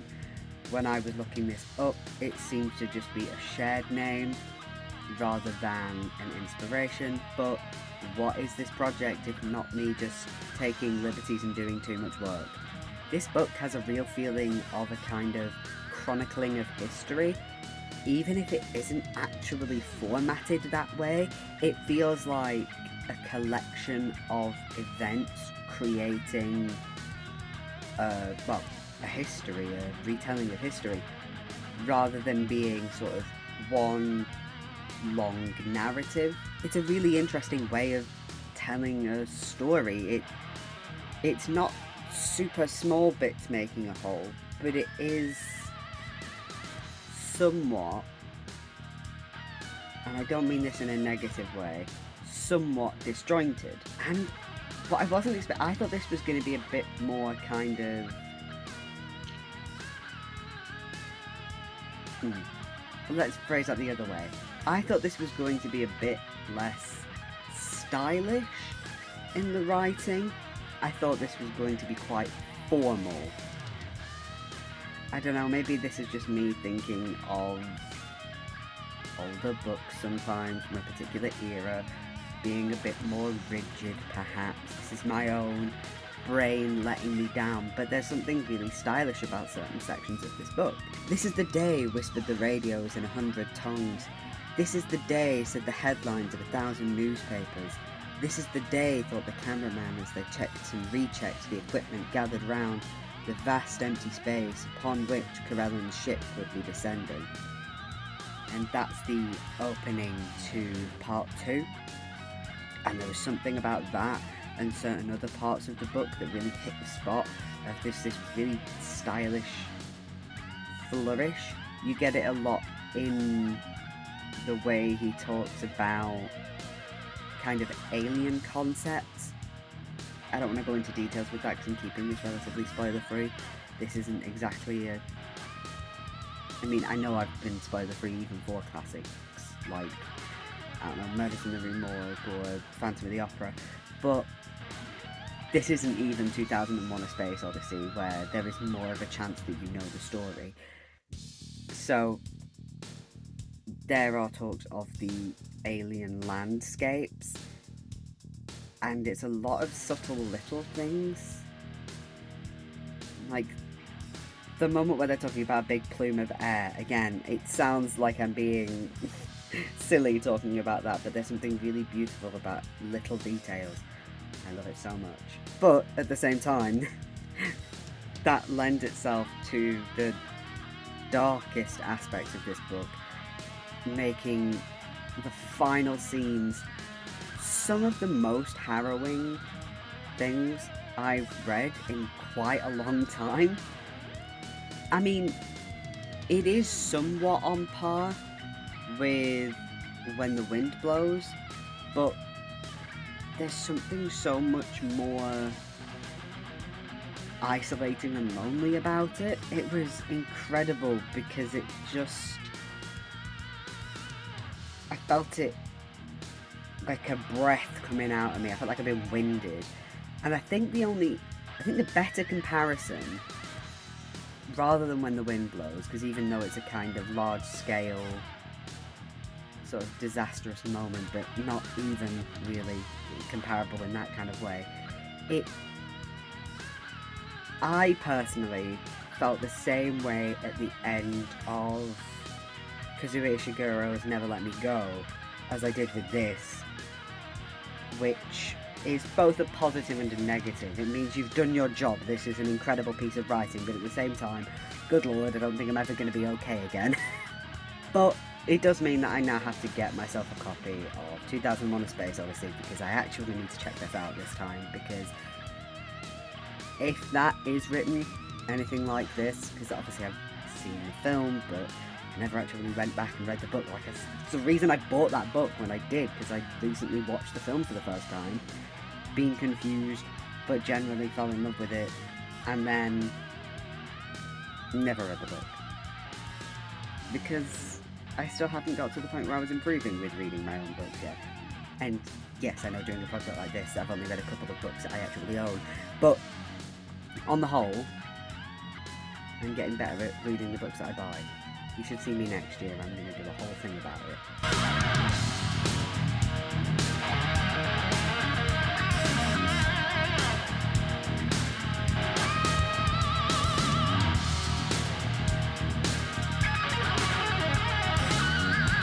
So I actually got introduced to this book during 6th form. I think it was while we were studying Gothic literature, and I remember expressing an interest in it, but being told at the time that I should probably wait a little bit to pick it up. You know, maybe wait till I'm at uni or something like that. And I do understand why now. Since then I have become a lot better at reading more complex and intricate books. I don't think I would have finished this book had I read it at 16 or 17. This book being The Name of the Rose by Umberto Eco, and this book was the inspiration behind The Sign of the Cross, and the version I have was translated by William Weaver. Like I said, I will begin the main part of this review by saying this is not an easy book to read. There's the baseline of this being a complex mystery, but then you add on all the kind of exposition dumps, the type that you often get in historical fiction and in high fantasy as well. The kind of, yes, this is important, but you're adding layers and layers to this, which I'm probably going to have to remember a single line from later on. Thankfully, it's not quite that complex here, but it does feel like it sometimes. And then on top of the general exposition to do with, current and past events within the book, you've then got to consider all of the complex theological debates that are happening throughout, mostly to do with whether or not Christ himself was living in poverty.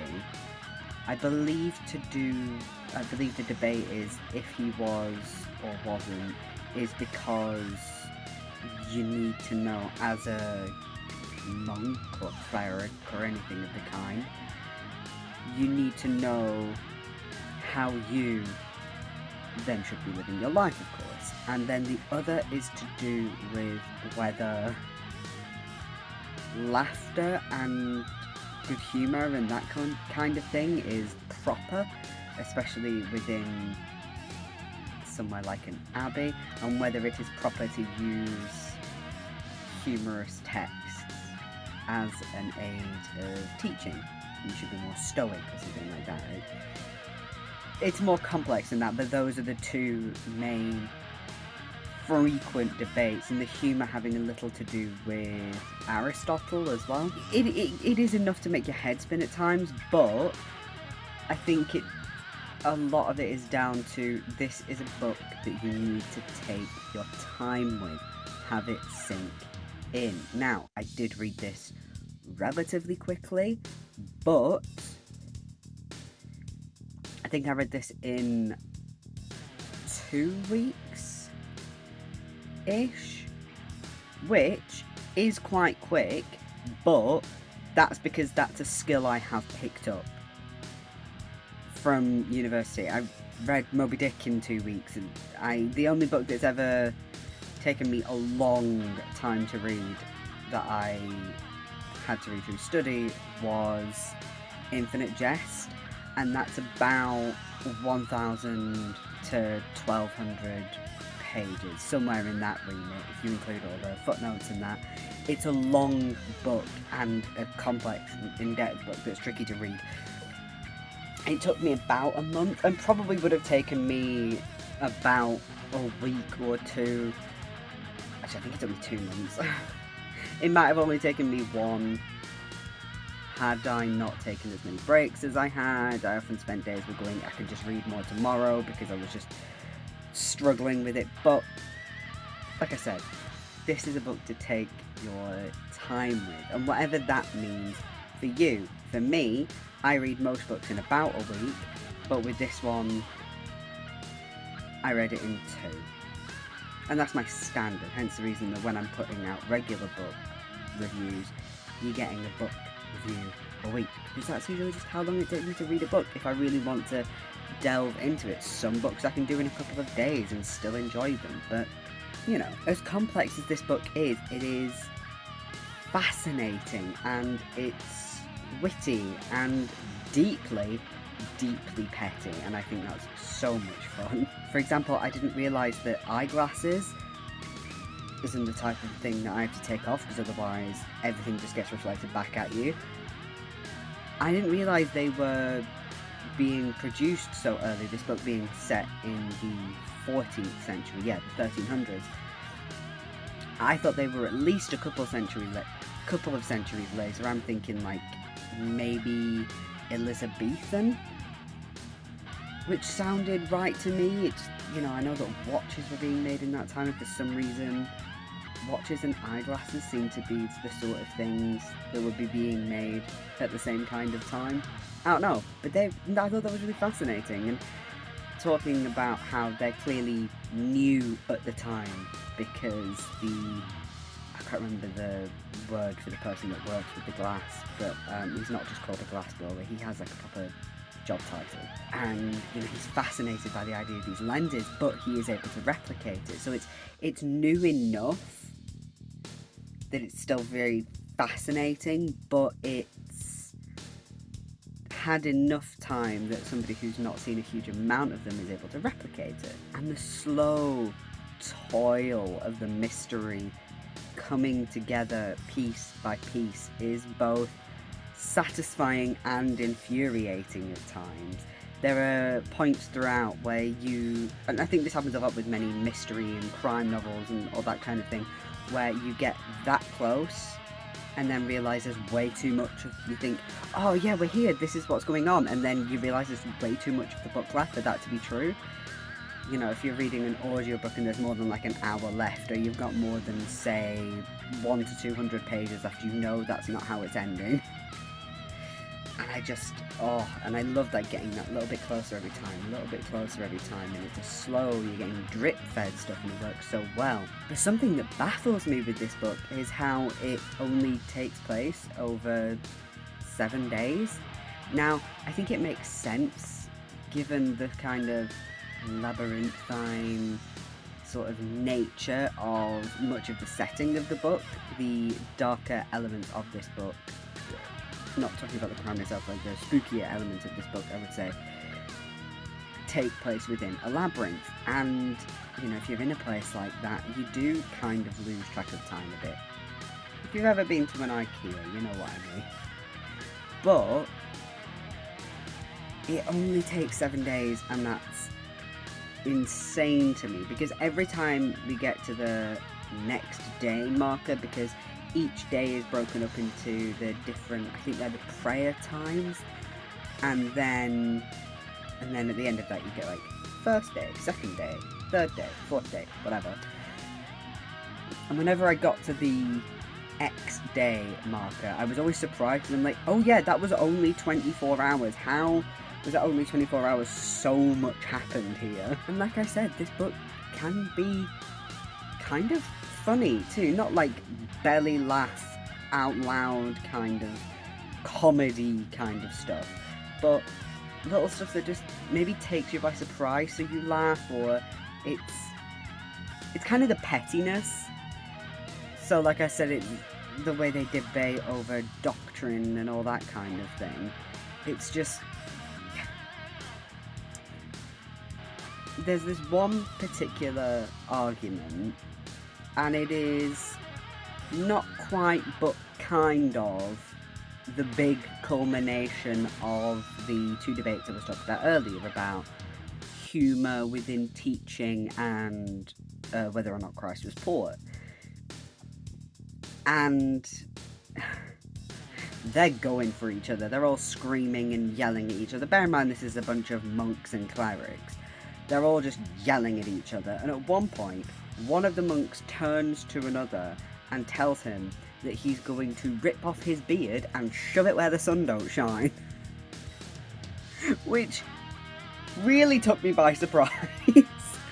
And is such a beautiful insult. Like, that's a Shakespeare insult right there. That kind of, that's pettiness. Like, oh, you're arguing about whether Christ was poor, and I'm sure that's very important to you, but it was just so, like, that's a lot. Like, no, agree to disagree here. So this book took me a while to get into, because it wasn't the easiest, but once I found my rhythm with it, it was pretty plain sailing. I'm not saying that there weren't points where I didn't have to go back and reread things again, but, you know, sometimes that happens with more complex books, especially with mystery books and things like that. It's not an older book in terms of, like, it's not a Victorian book, or it's not a book from the 14th century. That would be incredible. I don't think there are that many older books that still exist. Probably are. I'm gonna cut that out. I'm gonna stop with it again. Anyway.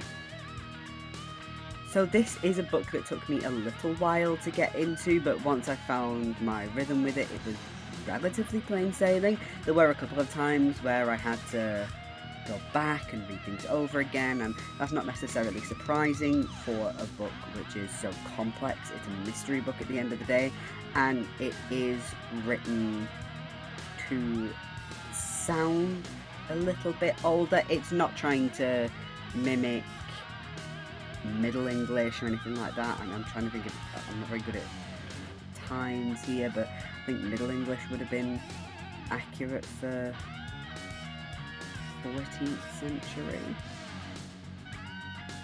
Malta, I'm sorry. What's in Malta? Malta, I'm sorry. I took one class about Middle English. And it wasn't specifically about that, we just had 2 books that were written in it, so... But, point is, it just sounds a lot more formal, so that can be a bit more difficult sometimes when you're already struggling with a lot of complex ideas, and then there's just this, like, heightened formality to everything. But this isn't a really old book, this is just made to sound older. This is, I believe, from the 70s or 80s. I have it here, because I wanted the translator's name. Oh, I forgot to mention, this copy that I have, which was originally from the library, but I ended up being able to keep it, which I love, has this in the front. I hope that's showing properly. It's just a little map, which can be really helpful early on, especially because the descriptions are really vivid, but sometimes they're too vivid, and I don't know how to explain where it's just like, I'm getting a lot of specifics here, and if I was somebody who can do the thing where you fully, vividly imagine everything and then you can picture that, I can only half really do that, I guess. But anyway, yeah, like I said, I think this is from the 80s. Where's the page? Yeah, so I mean, this version is from 2004, but it seems to have been originally published in 1980. So, you know, this is a book that is new enough that you've got plenty of informal fiction from the time. It's just a case of this sounds really formal, and that can make things a bit trickier sometimes, but I really enjoyed it, and I wasn't expecting to enjoy it as much as I was. I was expecting to feel a little bit like I was studying again, because this absolutely feels like something I could have studied at any given point. But it may well be one of my favourites of the year because I found it so fascinating. At the very least, this is probably going to be one of my favourites from the collection. I'll probably talk a little bit about that during my wrap up at the end of the video.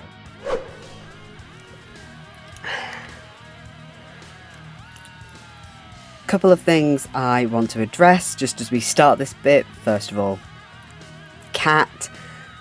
She is currently in heat because we haven't had her fixed yet, and she gets very clingy. So currently she's here, and also if I keep her on my shoulder, she can't keep rubbing her head on things and knock them over, which she has been doing all day. So I would rather she didn't do that while I was filming. And also, if my eyeliner looks a bit patchy, which actually you won't be able to tell probably because it's probably shining on my glasses, I could take them off, but I don't want to. I haven't turned my ring light on, but I think this will be enough. Hang on, let me just see what my room looks like. Yeah, my strip lights seem like they should be enough.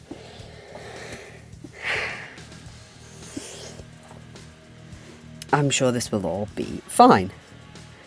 So let's get into a book which I somehow wasn't aware was a children's book despite its large cast of children.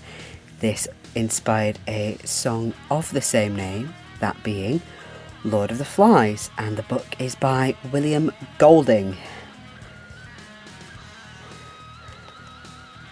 Like I said, this is a children's book, probably aimed at middle grade. There is a knee or a foot in my throat. Thank you. This is, I can't remember if I said, probably middle grade to early teens. Obviously, his stuff came much later, but stylistically it reminded me a lot of Darren Shan. I read the Cirque du Freak series a lot when I was younger, and that style really, I don't know, something ticked in my head, especially early on in this book, that felt quite similar. Now, I know as a reviewer I'm not particularly supposed to talk about the author, but I just want to know, first of all, why you won't just calm down, And second of all, I want to know which fat person hurt William Golding so much. Now, look, the narrator is quite rude about a fair few of the kids, just being like not very handsome, even to their own mother. But there is something in particular about the way that Piggy is written. I don't know if you can see her head. Where are you going? Okay. Great. I'm going to hold her here now. I mean, the fact that he is just called Piggy throughout the book rather than his real name, which I think you hear once or twice right at the beginning, and then he's just Piggy throughout the rest of it, which I do understand because obviously the children have decided to call him that, and that's fair enough. But it's the way that both the children and the narrator, and I think more importantly the narrator, just berate him about everything. His crime, by the way, is being overweight and nerdy, and perhaps with a little mix of not quite being manly enough, so, you know, possible.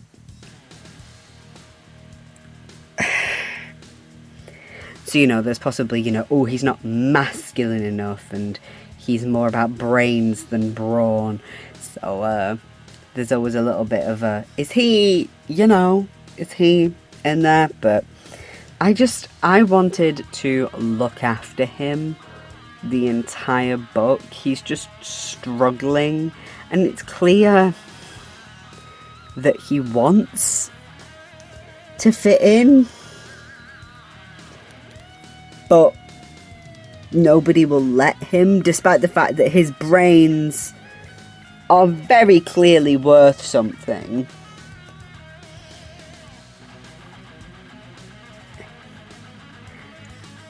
And it's just, there's this line at the end, which, like, no spoilers, but there is this line right at the end where, oh, it got me heated, because the main character refers to Piggy, and not to him, it's sort of through narration, I believe, or like talking about his thoughts, if I recall correctly, or he's talking to somebody else, and he refers to Piggy as his friend. And, like, listen, you can regret what you did, you can be sorry for what you did.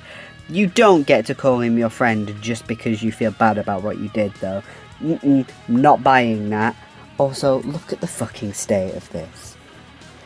Look at her. Look at the fucking state of this cat. You're an absolute problem. I love you very much, but you are a certified problem. I know you can just perch on my back, and yet you're choosing to paw at my chest. Are you comfy now? Are you perched? After scratching my face a bit, trying to give me a little nip piercing. You all good? Oh, apparently not. It really tickles my neck. Great. Now, this is quite a large cast of characters, so if you're as generally name blind as I am, that might be a little bit of a problem. Generally speaking, I actually didn't find it too difficult throughout. But I did have a couple of, like, wobbly points, but generally I was okay. Girl, just get up. Get up on my back. Get your legs on there. Go on. You've got all of your other claws out. Why aren't you using your back claws just to support yourself? I'd rather you did, rather than you just rubbing your pads on me. Is that wet? No, okay. Help. Okay. Now, something that I did begin to wonder when they started painting their faces and the word savages started being used frequently, that I wondered if that would go beyond just feeling a little bit off. And as far as I can recall, they're only compared to Native Americans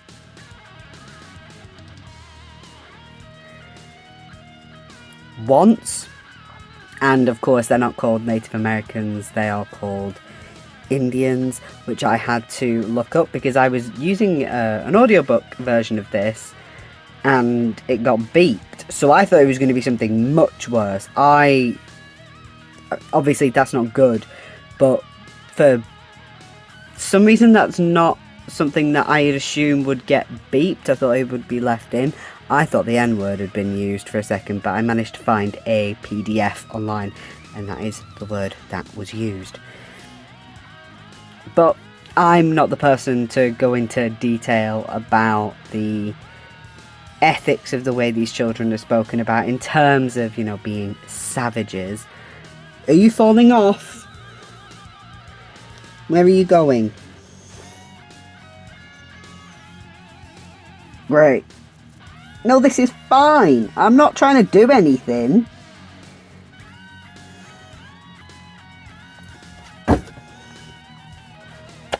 Because you're going to start rubbing on the cardboard now and I have to pick you up again.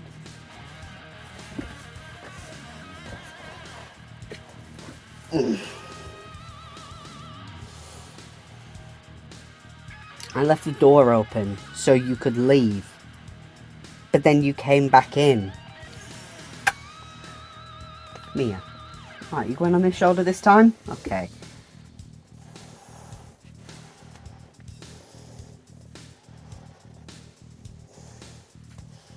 Like I was saying, I'm not really the person to go into details about, you know, the implications of the kids being called savages with the painted faces and any comparisons to Native Americans. I'm sure there are papers about it. Yeah, academic papers, I mean, but I'm not really the person to talk about it as somebody who is not at all Native American. And I just want to leave this review on the note that if you've ever... go on, get up. I want to leave this on the note that if you've ever watched the show Red Dwarf, that when Jack becomes the Lord of the Flies, he is exactly like Rimmer in the quarantine episode. And oh my god, just put your foot there. Just your claws are out on every other foot. Just get your claws out on that one. Okay. I did enjoy this book, even as an adult, but I do think that my reading of it is much different than if I had have read this as a child. As in, if I would have read it when I was younger and then rereading it as an adult. Because it's a bit, not storyline or style-wise, I'll explain, but it's a bit like Coraline to me. So, now, come on. Oh, for fuck's sake. Fucking cat. So, in Coraline, there is an... I'm going to have to... No, go on. Put your feet down and get off. Right. Can you just be good and nice? Right, we're holding you... Can you be decent for me? Just for 5 seconds. So in both this and Coraline, there is an escapism quality until it begins to get dark. It takes a turn. when you're reading this as a child. But as an adult, there's more a sense of wanting to reach out and help these children. You don't really get that when you're a kid. It's a very different energy to reading it. Right, I'm gonna go and try and make this cat calm down while you watch the next review.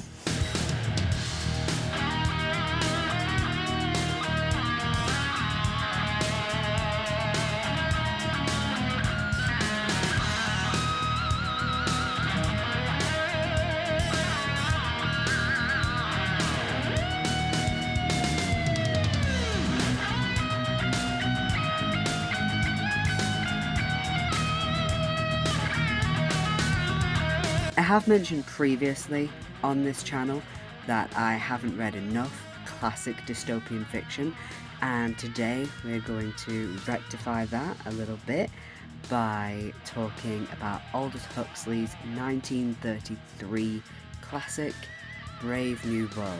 Now, the song is by the same name. This is a book that throws you in at the deep end, which is seemingly a reoccurring theme with the dystopian fiction that I have read, not just with this and Callocane, but previously as well with books like Neuromancer. You're brought into its horrors in an unsettlingly casual way as one of the directors shows his students around his building. The screams from the electrocutions that are at the beginning of chapter 2 are something that haunts you for the rest of the novel, but at the same time become almost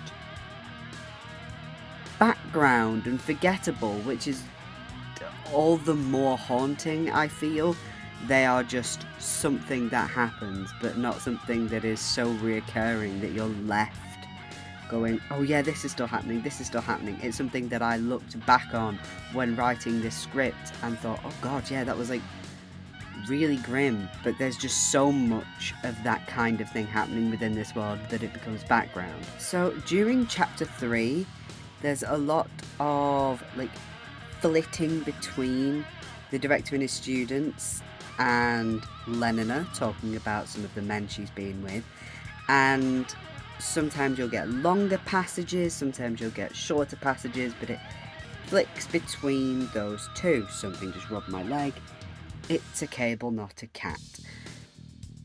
And it's something that grew on me as that chapter went on, to the point where I really kind of hoped that it was something that would continue throughout the rest of the novel, and I was a little bit disappointed that it didn't. I can hear jingling. Is there a cat coming? No, but my door's open. It's not exactly something that I wanted to see, you know, at every point during the novel, but it is something that I wanted to see more of, and I was a little bit disappointed by that. And during one of these scenes, this one being with the director, he is with Mustafa Mond, who is one of the seven? Oh, why does my brain just let me do that? I will correct myself in post, because now my brain won't let me remember if it's 7 or 10, and that's really annoying. I'm so sure it's 7.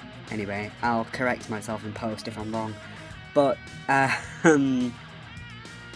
he is with Mustafa Mond, who's one of the world leaders, who, by the way, when we're first introduced to Mustafa Mond, the director feels like he's getting a little bit too excited that one of the world leaders in there, and yes, I get it, it would be quite exciting, especially with the way that they're conditioned, but good god, calm down a little bit, please. But this world leader says this.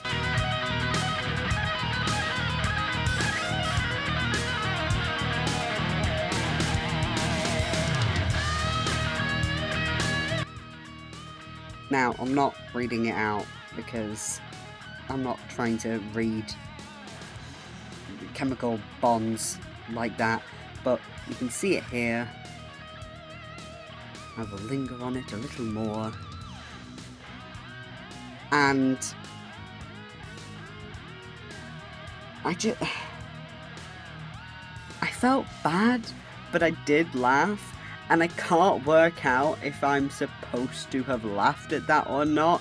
I got a dark little giggle out of it, and I don't know if I was supposed to.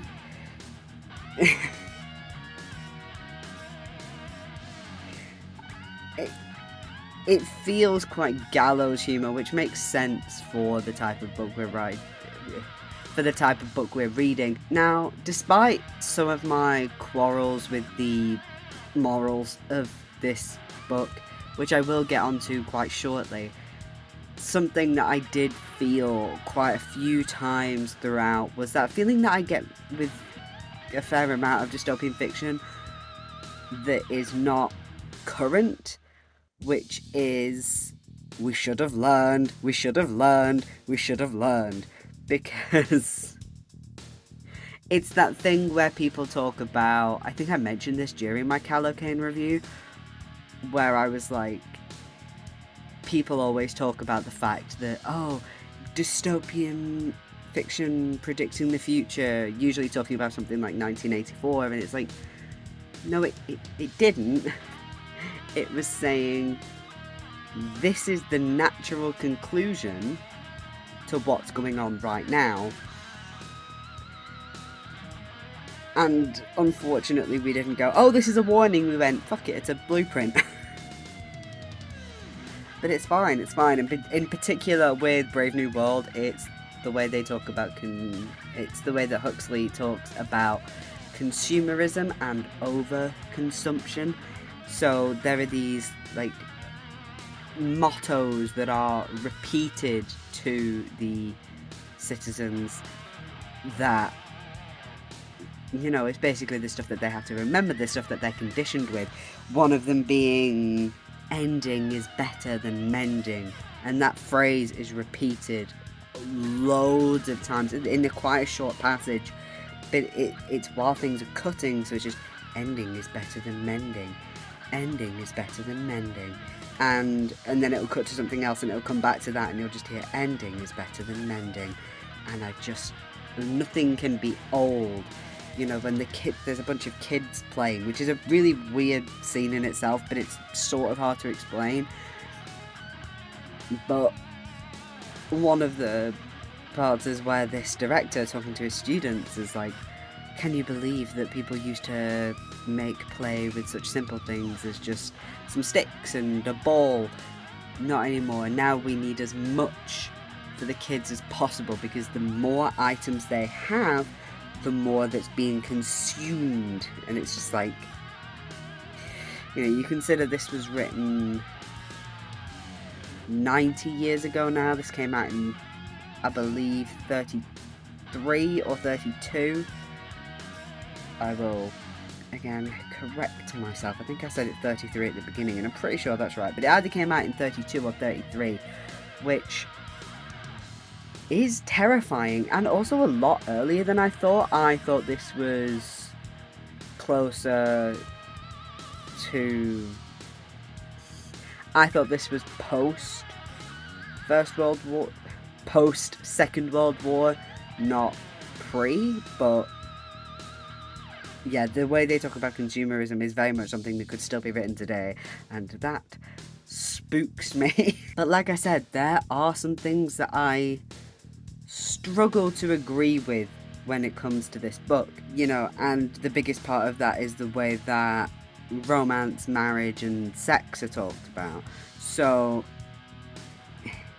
it does feel like perhaps it's just because this book is a product of its time, but basically the people of this future are basically programmed to be promiscuous. You know, marriage isn't a thing anymore, romance isn't a thing anymore. It's weird if you see somebody more than like 4 times, especially in a row, without seeing other people between it. And I say seeing, I mean sleeping with. And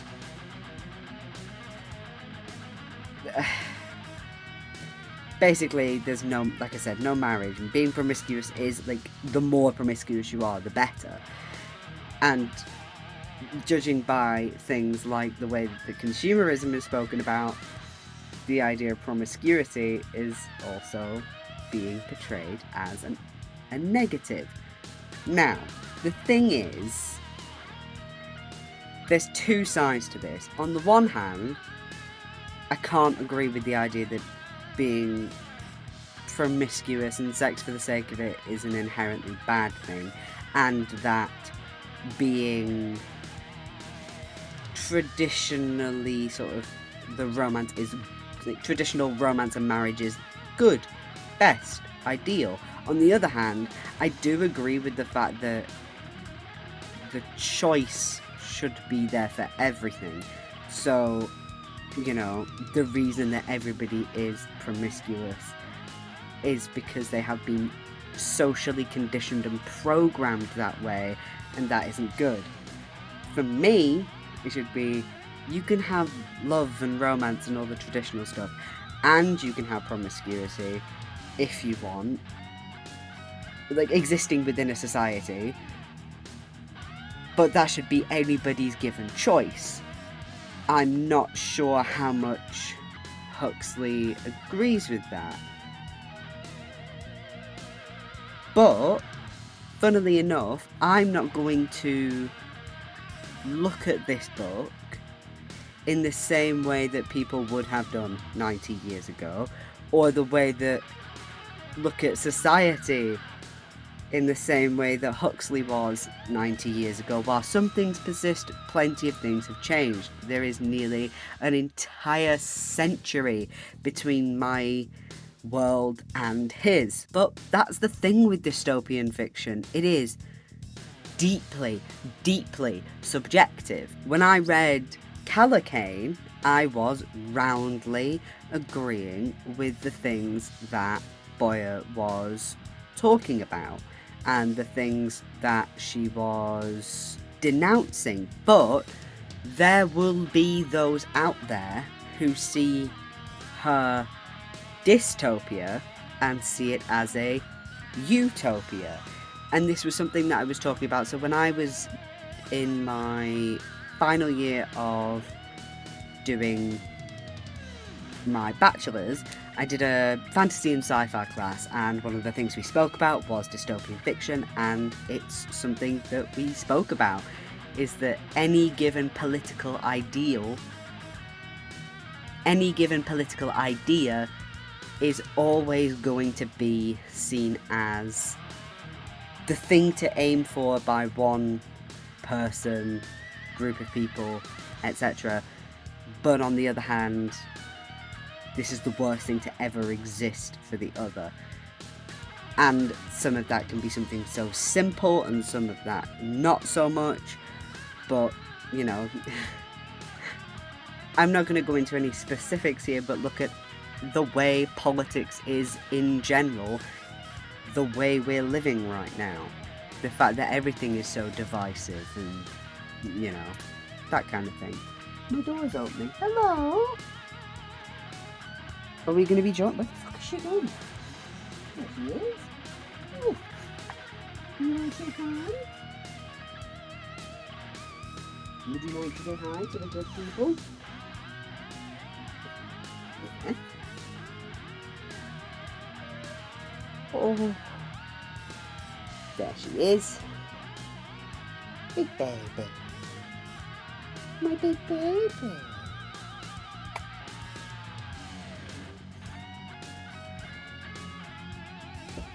She just scratched my nipple. Ah! That's me nip! Huxley's more conservative and traditional viewpoints, to him, are something to be upheld, but to me are symbols of the past, not necessarily something to be upheld, at least not in the way that he speaks about it. You know, there's a little bit more nuance. But there's plenty of things that I absolutely gelled with. The way he talks about consumerism, the way he talks about art and the way he talks about choice, specifically with art, the fact that the fear of losing art, which is something that often appears throughout dystopian fiction, losing relics of art, but not even just stuff that's political, or that's overtly political, something like this. Now, I'm going to invent time travel so I can go back in time and show Aldous Huxley Tinder.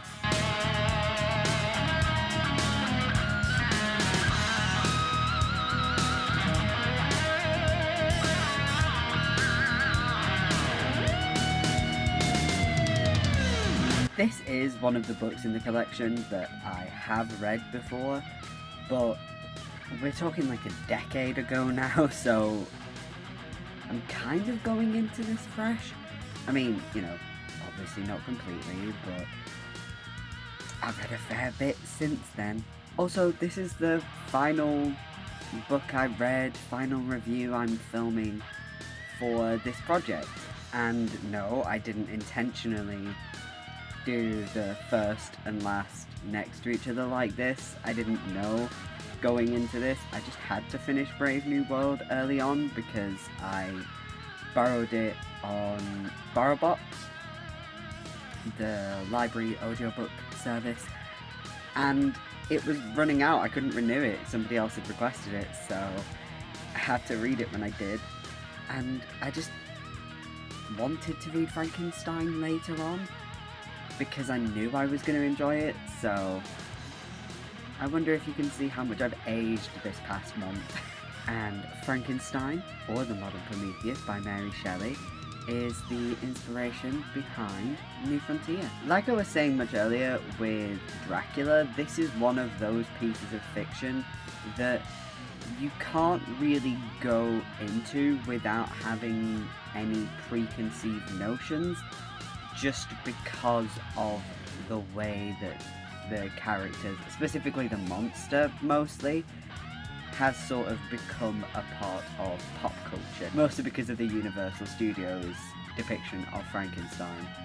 And I would say maybe with Dracula it's not necessarily the Universal Pictures, I would say more the Christopher Lee Hammer horror with Dracula, but I mean, Bela Lugosi's Dracula is still obviously iconic. But anyway, that's not the point. Like I say, it's hard to go into this without any preconceived notions. But the big difference is between this and Dracula is that the ideas we have about Dracula in general pop culture is far more accurate to the book. It's not necessarily that we know the whole plot, but the ideas of at least the kind of character of Dracula and the character of Frankenstein's monster, culturally, I think we have a more accurate sort of zeitgeist depiction of Dracula compared to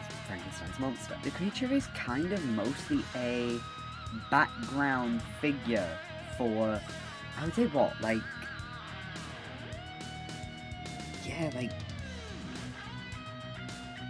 3/4 of the book. He's kind of a background figure, maybe ironically haunting Victor Frankenstein like a poltergeist. Sorry, the cats are making noises.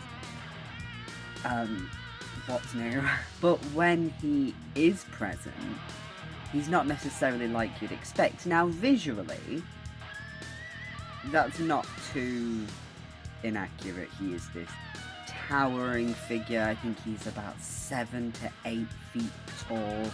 He's very monstrous because he is a kind of pick and mix of a human being made from all of these different body parts.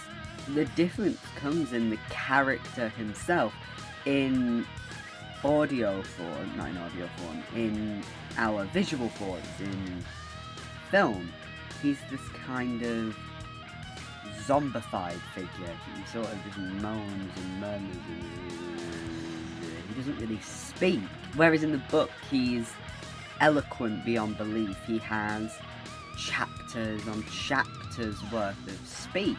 I would say this is a book where you have to actively leave your preconceived notions at the door when you go into it, because you kind of don't get what you expect, but that's not a bad thing. Like, the creation of the creature is pages at most, and yet its film adaptations, that's a central tenet of it. You know, we've all seen the "it's alive" thing. The creation of the creature, and I'm not just talking about that "it's alive" moment, like, from him gathering idea, gathering the pieces, now I have a creature. It's within maybe 5 to 10 pages. It's not a huge amount of the book. And like I was saying, the creature's visible page time is maybe a quarter of it, maybe a third at most. It's not a huge amount. He is mentioned frequently. He is a known entity within... You might well say he is in Victor's head rent-free, but... like, hang on. Because I was originally not going to put this in my script, but... I want to find the quote. So this is once Frankenstein has found the creature later on. They've been separated for some time, and even though I knew he spoke and I knew there was an eloquence to him, I didn't realise how much he spoke when he is present. I expected this reception, said the demon. All men hate the wretched. How then must I be hated, who am miserable beyond all living things? Yet you, my creator, detest and spurn me, thy creature to whom thou art bound by ties only dissoluble by the annihilation of one of us. You purpose to kill me? How dare you sport thus with life? And that's just stunning. And there's more to that quote. He goes on further, and like I said, a little after that, he basically tells the story of his time since they've been separated, since he kind of got out from where Victor is, and they were trying to, well, Victor's not necessarily trying to find the creature again, but the monster is trying to find him. And he is not just somebody who speaks, he speaks so well. You know, I can't remember the exact quote because I did forget to write that down, but it's something in the lines of, I was supposed to be your Adam, you were my creator and yet you hate me. And it's just like, oh, it's so beautiful, and yet this is the version of him that we have. And I genuinely do think I need to do a long form video at some point. I know I've said that a lot in this, and I have a huge list for 2023 plans. There's no way I can get that all done, but I do want to do a video at some point talking about the way that Frankenstein's monster is adapted, not just the way the book is adapted. And at the end of the day, this story is a book about grief and the ways that we just don't want to keep losing people after we've lost somebody important.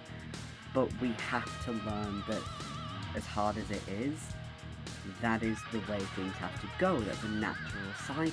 You know, we talk about, oh, Frankenstein's a monster, but Frankenstein himself is really the monster. But at the end of the day, this is a man who, when he was quite young, only about 18 or so, maybe a little younger, I can't remember precisely because that's quite early on in the book, and little details and stuff like that, but he's 18 or younger, he loses his mother. That's an incredibly young age to lose a parent. I mean, in any age it's going to be difficult, but it's his first major loss, and it's somebody so close and important to him, right after nearly losing somebody else. And grief is always going to be something that hits us in incredibly difficult ways, and yes, he became full of hubris and tried to play God, and that bit him on the arse and ended up quite literally causing him far more grief than he ever would have had in a short space of time than if he had simply let nature run its course. But I'm just reminded of Ada Lemon's poem Accident Report in the Tall Tall Weeds, or specifically the final line within it. Part of the whole poem, but just the final line, which is, I can't help it, I love the way men love. And there is just something about this book that struck me, because I went into it with a whole heap of, like I said, with expectations. I knew about the creature being different, but not just how different. Not how, but just not how different. It's fine. But I went in thinking, oh, Frankenstein himself is this vicious, awful creature who, you know, actively wanted to play God, but it isn't that cut and dry, because we can argue about who the real monster is, but at the end of the day, this is a story about grief, about love, and about isolation. Hello, cat. Yeah, quite frankly, I'm not surprised that this story came from a woman who, once her husband had died, she carried round his calcified heart in a velvet bag with her wherever she went. She is somebody who clearly feels grief very deeply, and I know as reviewers we shouldn't say things like that. We shouldn't make comments on authors, but for me, I feel like there is a deep understanding of the way that grief affects us and how we would never want to feel those feelings again.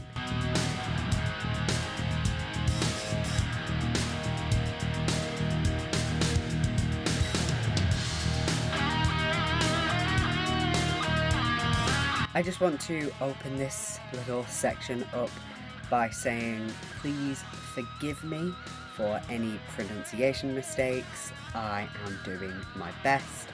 I have looked certain things up. I am leaving certain things on the screen because they are not necessary for me to be able to pronounce for the video. And I especially want to apologise to every single one of my Welsh family members. If you are watching this, skip this one because I don't want to make you sad. No, I'm only using the one word, but I don't know if I'm saying it right. I looked it up on a couple places and I think I've got it, but I don't know. Now, admittedly, I don't have that much knowledge on Arthurian myth and legend beyond, like, having visited Arthur's Labyrinth in Machynlleth and also watching BBC's Merlin, but that's not an extensive knowledge, right? It's a fascinating topic, but quite frankly, I mostly went into this blind. This poem despoils of Anwuven, I think. So, the Spoils of Anwuven is also known by this name, which again I'm putting on screen because I'm not trying to pronounce all of that, but I just thought it was worth pointing out that that's another name for it, and it inspired the song The Isle of Avalon. And the version I have is translated by Gwyneth Lewis and Rowan Williams. I ended up doing 2 readings of this, which quite often I don't. I like my reviews to be, well, my notes are my first impressions, and then my script becomes bringing in a mix of first impressions and looking back on what I've read. In this case, you got 2 readings because it's a pretty short poem. All in all, I thought it was going to be like Rami the Ancient Mariner or something like that. I thought it was going to be closer to a more, either just a longer poem or even an epic poem, but it wasn't. I actually can't remember if Rami the Ancient Mariner counts as an epic poem because I haven't studied it in 5 years, so And if you can't tell or don't remember, because I don't know how many parts this is going to be in, and obviously it's going to have been a bit since you watched that, I am actually filming that review. I've just finished it and this review at the same time, so I'll possibly end up referencing it again. But anyway, it was a short poem. I ended up doing 2 readings of it. The first reading was using all of the fantastic footnotes that are provided in the version that I had. It gives a lot of context clues for, well, a whole bunch of different stuff. So translations for words, and this word could translate to this, or it could translate to this. In context, it probably means, but that was really helpful because it just, context clues, giving me an idea of what I'm actually reading. So the first read through gave me an idea of the story itself, and it basically told me that I kind of want to find a version of the Mabinogi. I don't really have time to explain what that is, but it is, as far as I'm aware, a collection of Arthurian myth and legend, and I knew that there would be a few different versions of this in terms of age and translation, but I knew that one of my friends knew, at least has a fair knowledge of Arthurian myth. I don't know if that's something that they're hugely into, or it's just one of their passing interests, because they have fucking loads of them. But I love you, you know this, but I also know there's a lot of interests rumbling around in your head. But I asked them for a good version, and they told me that a good version is actually by one of, I'll say our former tutors. She's doing a PhD at that university, so I don't know if it would count as our former tutors. But anyway, the Mabinogi, Matthew Francis, that's the version that I'm going to look for, and apparently I'll know it's right because it's got a bright yellow cover, so I'll probably be looking out for that in the future. So basically, while my first reading was using the footnotes to get to grips with what the story is that I'm reading, and basically it's just giving me my context, my second reading was actually enjoying the poem itself. Now that I understood the story, I could learn to enjoy it, kind of thing. Repetition is something that is a really prevalent feature within the poem, and like I said, I'm going to be mentioning this again. While in my Rime of the Ancient Mariner review, I said, I'm not letting my degree slip out, I'm going to let it out a little bit. Just a little bit here. So, the choice of what's repeated really brings forward the, solemn nature of the poem. It's all the stuff that seems to be circling around the narrator's head. It's all that stuff that's playing on their mind, right? It repeats and repeats because it's going on like that in their head, and by the end of the poem it's going to be doing the same thing in yours. And yes, I know how much bullshit that sounds like, but I hardly have the time here to do proper research. If any of my tutors are watching, you can vouch for me when I say that my essays weren't like that. I hope. Pride myself on my essays not sounding that basic, but I don't have time to fully formulate my thoughts on that. And while I wrote my essays often in one night, the research was not done in one night.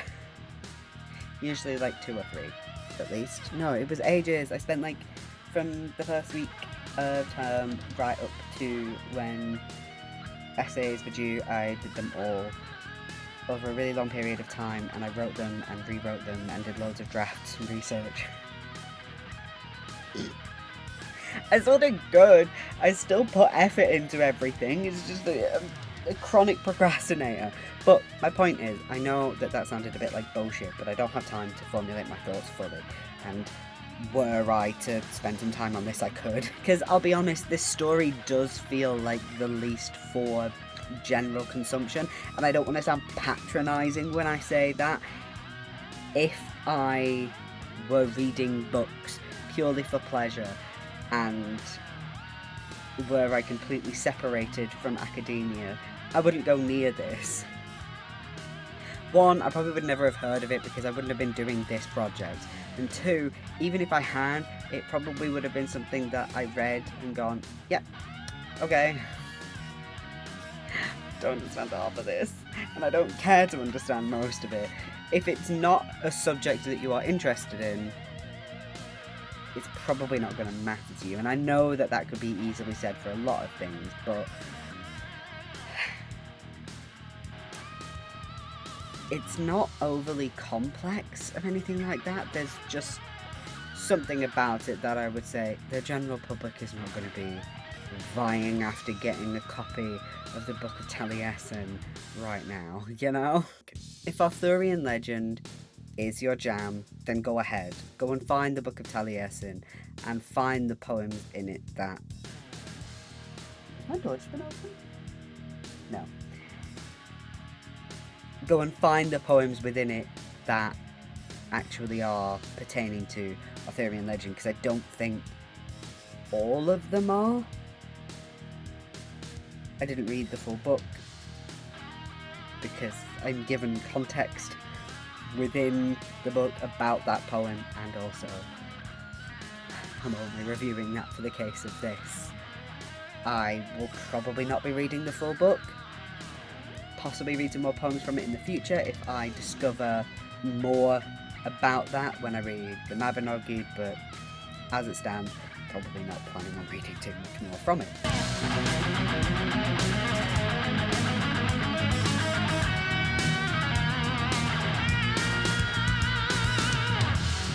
Going into this, I knew of the dark themes, but I wasn't sure who it was aimed at. I know a story about nuclear disaster doesn't scream children's story, but I just wasn't sure, given most of Raymond Briggs' other works. I don't know if all of his other works were for children, but a vast majority of them were, I believe.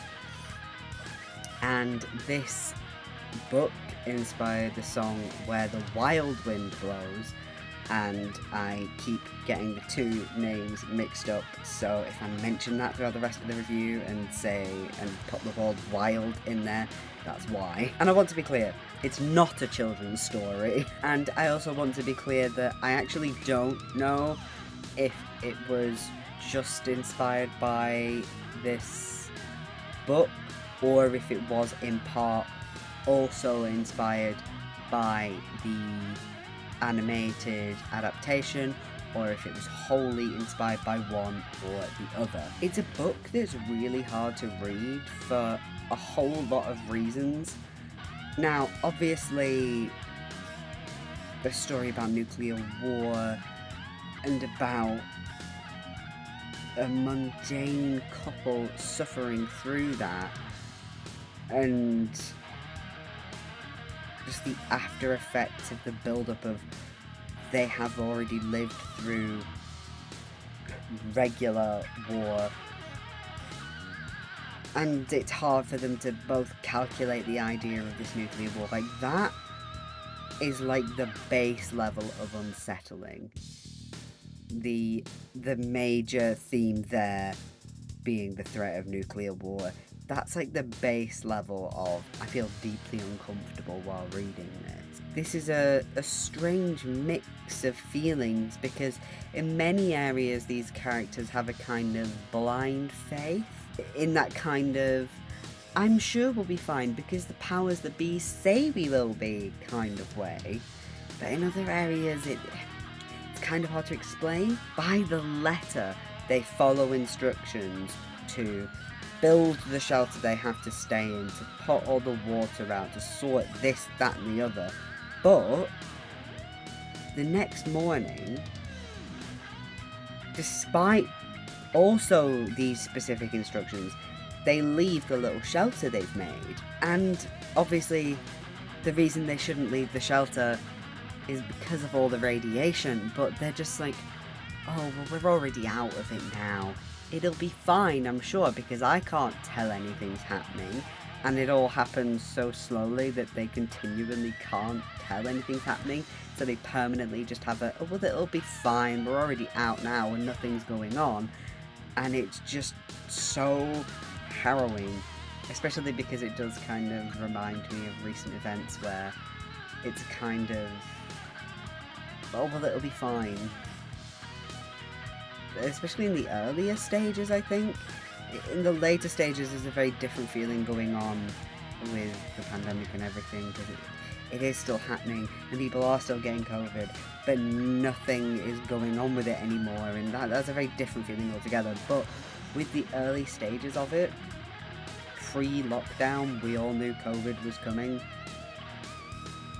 but a lot of places, like, the lockdowns happened because people were not paying attention to certain things like social distancing and that sort of thing, and it was just a kind of, and I'm not gonna say that I'm not included in that. A lot of us were, even if we were nervous about it. The lockdown had to happen because it was complicated, but a part of it was like, okay, we'll follow X things by the letter, but in other areas, a lot of us, and you know, I can't remember that far back with the way that the last 2 years have gone, but 2.5 years now, I suppose, probably closer to 3. But the way it worked was just a lot of, but it doesn't feel real yet. So it's kind of following some things to the letter, but not enough of other things and all of that. And I was absolutely reminded of that throughout.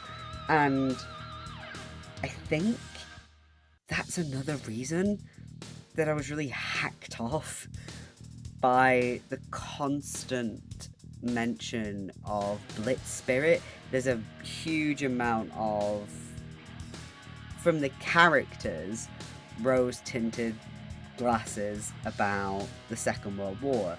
Something that I don't think is shared by Raymond Briggs here. I want to make that clear, because the way I was about to say it would make it sound like, oh, this book is about like rose tinted. It's like, no, it's like that, but it's a negative.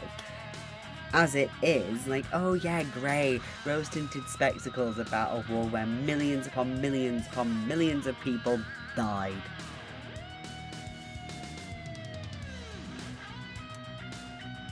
It's very strange, but it's just, a lot of people still talk about the war that way, and about Blitz spirit, and about how, I don't know, about how, oh, we all came together, and then they're all still racist, and it's like, okay, well done. And it's about the weird way that some people are kind of, what's the word, nostalgic for various lockdowns, despite the fact that they were complaining non-stop throughout it. It's like, oh, but we were all just baking bread and doing this. And on the one hand, I do understand the idea that there was a certain freedom that came with the fact that most of us didn't have responsibilities, but it's like, broad picture, remember why. I don't miss the first lockdown. Yes, I did quite like living with my brother. Yes, I did like doing more baking and cooking and playing a lot of Animal Crossing, but I'm not fucking nostalgic for the fucking lockdown, because thousands upon millions of people were dying. And yes, I'm aware people die all of the fucking time, but it's like, for a specific reason. And it's just like, no, you will never get me to be nostalgic about that. You will not get me to have rose-tinted glasses about COVID. I am fortunate to have only had it once, and I have not, as far as I'm aware, had lasting side effects. I don't always wear a mask, but that's mostly because they freak out my claustrophobic brain and make my tics worse. So, you know, I have to make choices there. It's like, do I want my asthma to possibly cause me problems due to having COVID, or do I want my tics to be worse? And I can tell you which causes me more problems in the moment, and that is my awful neck and my brain, and my stress levels get higher, and the more I tic, the more my stress levels rise, and the worse my tics get, and it's a vicious cycle. So, that's probably talking about them, but it's just, I don't understand, and this book really sets something off. I think that's the first time I've had that in a video. I tend to try and not get myself hyped up about them, and I tend not to talk about them too much because often my brain's focusing on them, but they've been worse recently, so there is a chance that in this series they'll show up, in this series, in this project, they'll show up a bit more. That's my most common one. I'm not going to sit and talk about them. I'm not going to make it a big part of the channel, but there they are. This is a book that I genuinely really enjoyed, but I just don't think I can read it again because it genuinely just hit a sore spot for me in a number of different ways, and I just don't think I can put myself through that again. But it is a genuinely fantastic book that lasts on not just about the topic that it's talking about, it serves as an allegory as well as a kind of literal story about the threat of nuclear war. And I think that's, yeah, like I said, fantastic. Couldn't catch me reading it again though, because it will get me stressed and angry.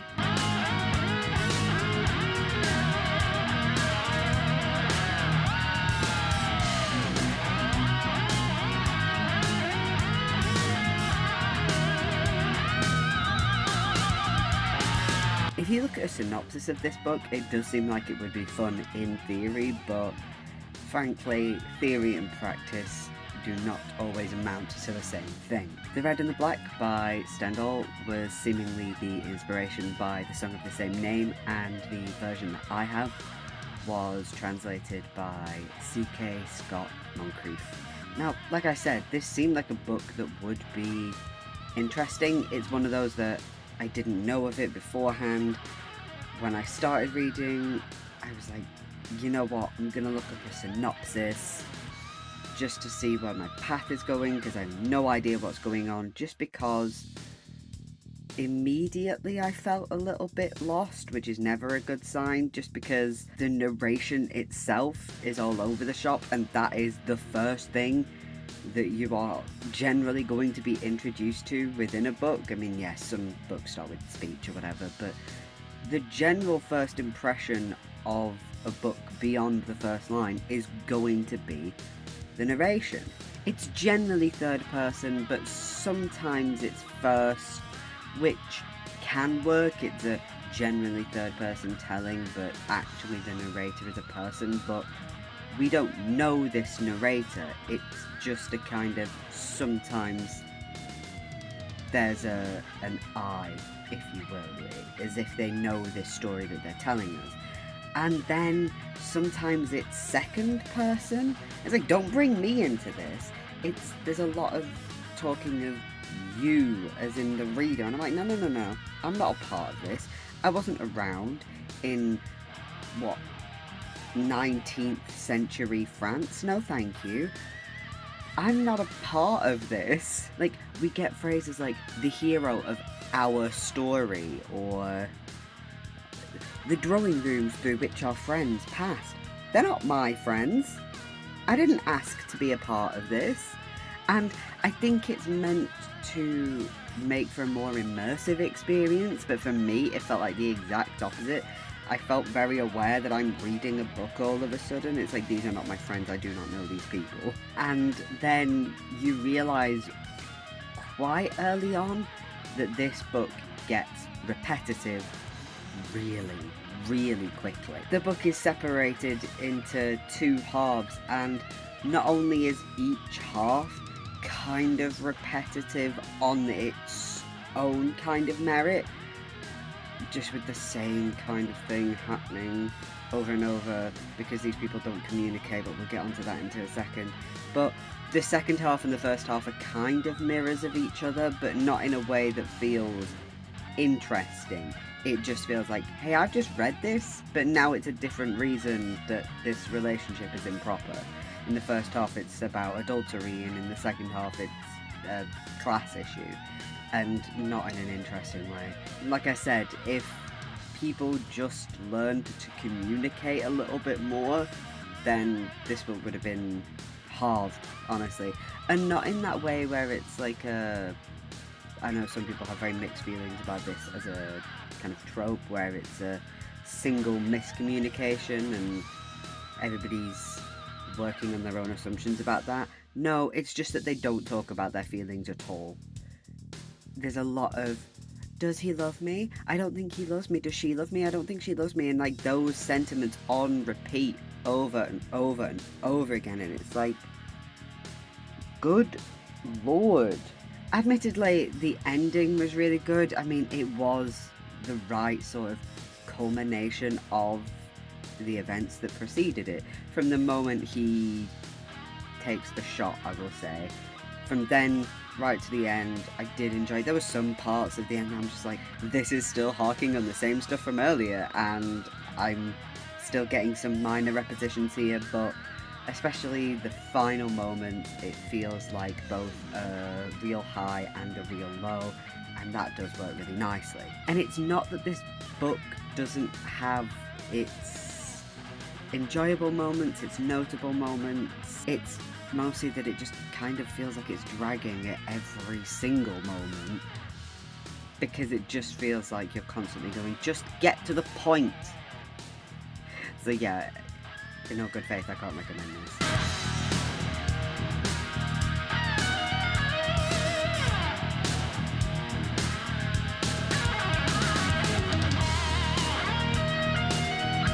All I could find of Days of Future Past is that it was inspired by Hellblazer comics and possibly also the film that came out, so I think that's the Keanu Reeves one that came out a few years ago. And is that Keanu Reeves? Yeah, it's Keanu Reeves. I've never watched that film. The only Constantine content I have watched is I watched the short-lived TV series well after it came out, and I watched him a bit in, what's that called? Legends of Tomorrow, I think it is. I watched him a bit in there. That's because I think the actor who plays him does a really good job. But anyway, point is, where I was headed with that is that I couldn't find any volumes with the name Days of Future Past, and I couldn't figure out if it was the film was based on one comic or volume, or if it was just generally based on the Constantine story, and I think it's more generally based on the Constantine story. Feel free to correct me if I'm wrong. I'm not a big comic book nerd in that kind of way. I like some graphic novels, but in terms of superhero type stuff, it's not generally my vibe. So what I did for this was I just went into my library, found a volume of Constantine that I have not read before, and I'm going to be reviewing that, but for the sake of this,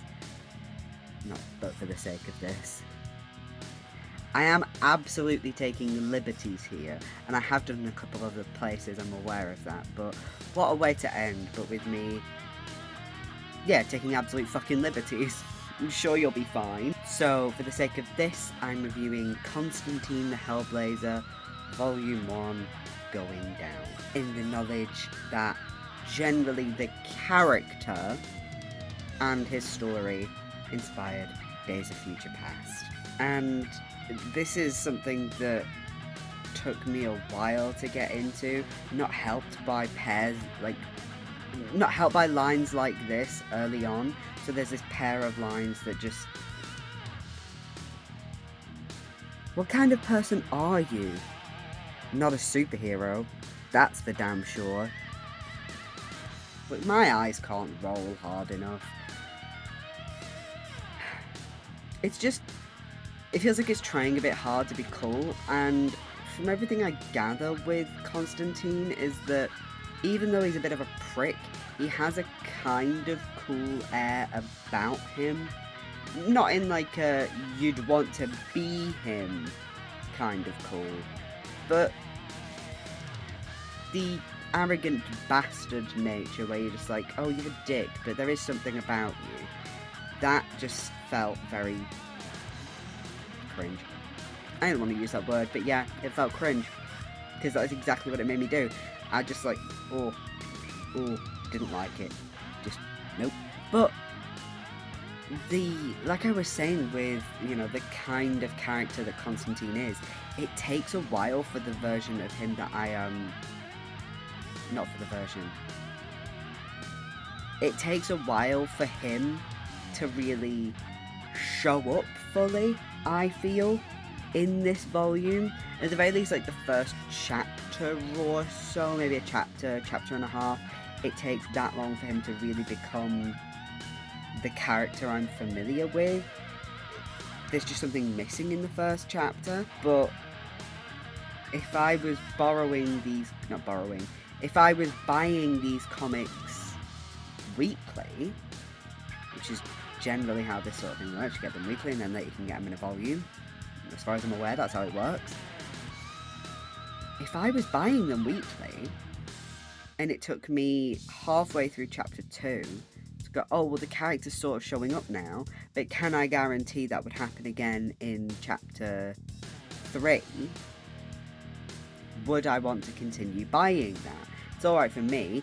A, I'm borrowing it from a library, and B, I can continue going and easily find that, yeah, okay, it's fine, but if I had bought this volume, or if I was buying it weekly, I'm not sure that I would have been best pleased with that. But something that is really visibly brilliant from the start is the creature design. They are grotesque in a very visceral kind of way, not in a squishy, horrible, that kind of... There's a game that came out recently that's got a very H.R. Geiger quality to it, and it's not like that, thankfully, which a lot of sort of nastier comics tend to go for, in that, ooh, no. This is more like, there's bits where it's like uncanny, so you've got a human face, but then like the grin's too big, and then that grows and it stops just being uncanny and starts just being grotesque, and they have these like spiky big creatures. Those are horrid because they're still like human faces kind of attached, and the creature right at the end, which I won't spoil what that is, but just the way it looks, and it's kind of pulsing, it's kind of got the gooey Geiger game quality to it, but there's just something very unsettling about it. Rather than being physically, viscerally disgusting, there's just something that sits here that's uncomfortable about it all, and the design is absolutely brilliant. And speaking of brilliant design, the Inferno Theatre section looks so good, as in the actual theatre setup itself, and I don't know what just happened to my breath caught in my throat. Yeah, not just like the actual theatre itself, that does look brilliant, but just, it's a really simple design layout, but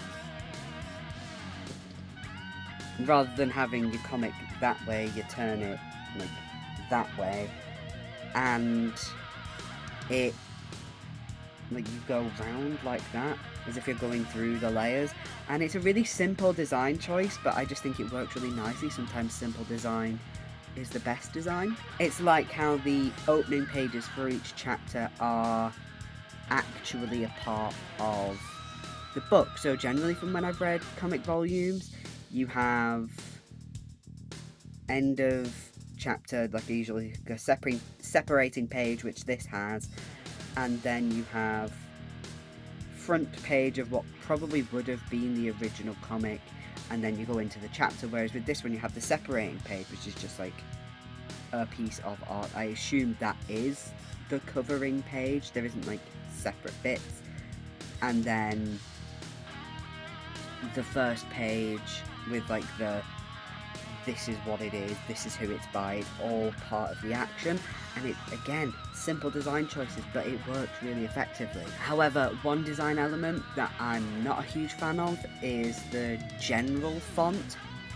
So the character-specific fonts that occasionally show up throughout the book are fine, they don't bother me at all, but in the generally used font, and this is, I think it's a font that's used in like so many comic books, and it annoys me all of the time. I really just change it up. The U looks like an L and an I next to each other, and vice versa, because everything's capitalized.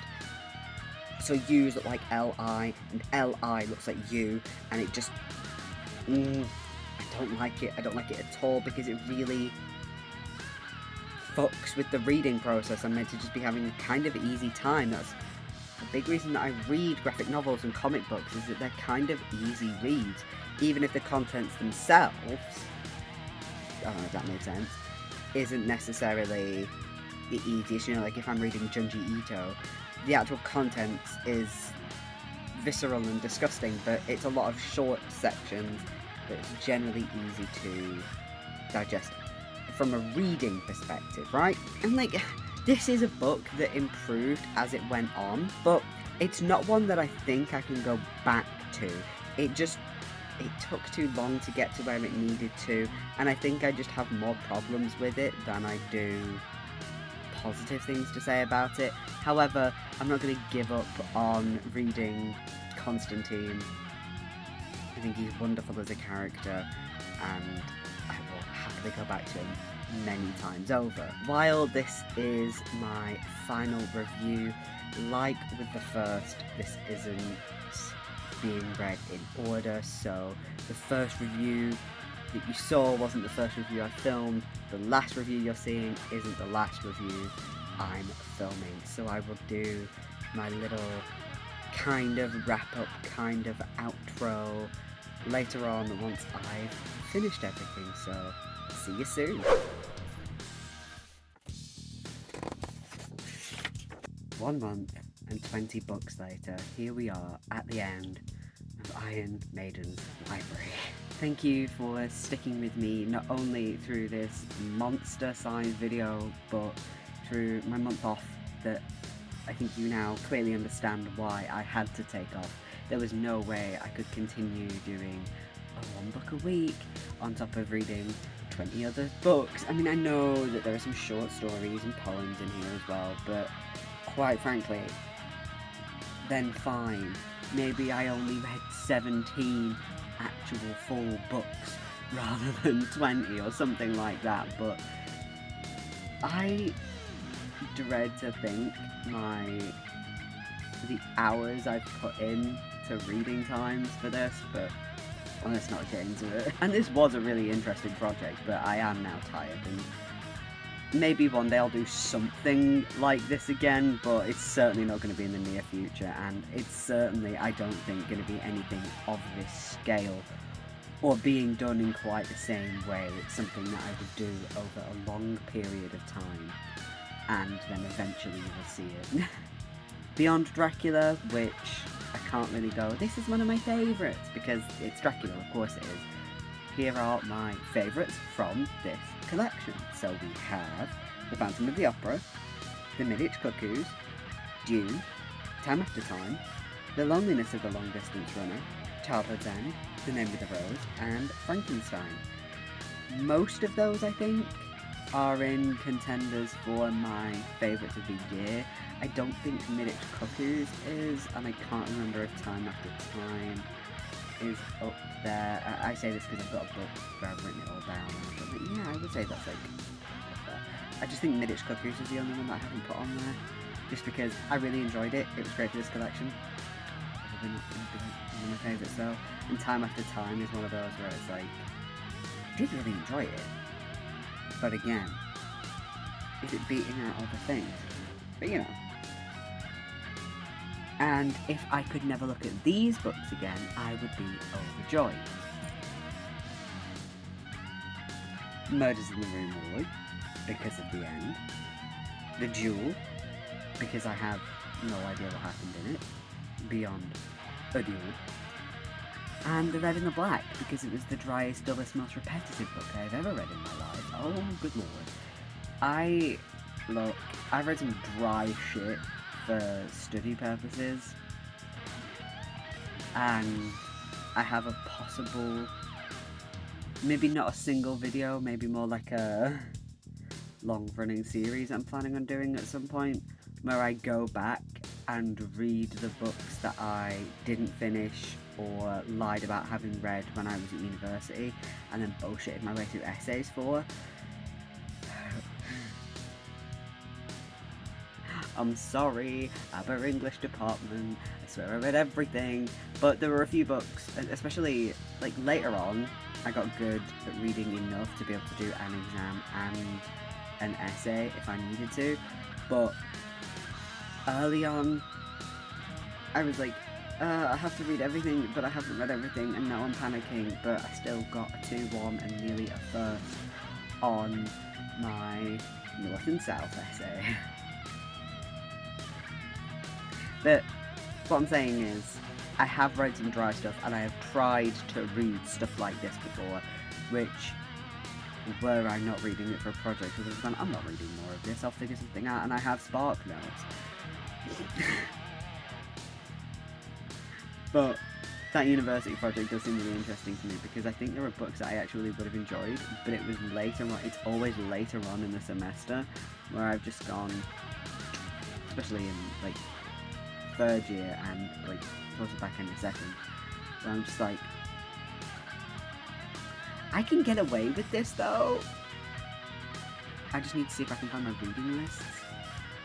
I think I actually wrote it down at some point to do this idea, but earlier on when I was planning, like, this would be last year now, because when I was planning the YouTube channel, I thought, that might be a really good video idea, and then I don't know if I still have that notebook though. Maybe.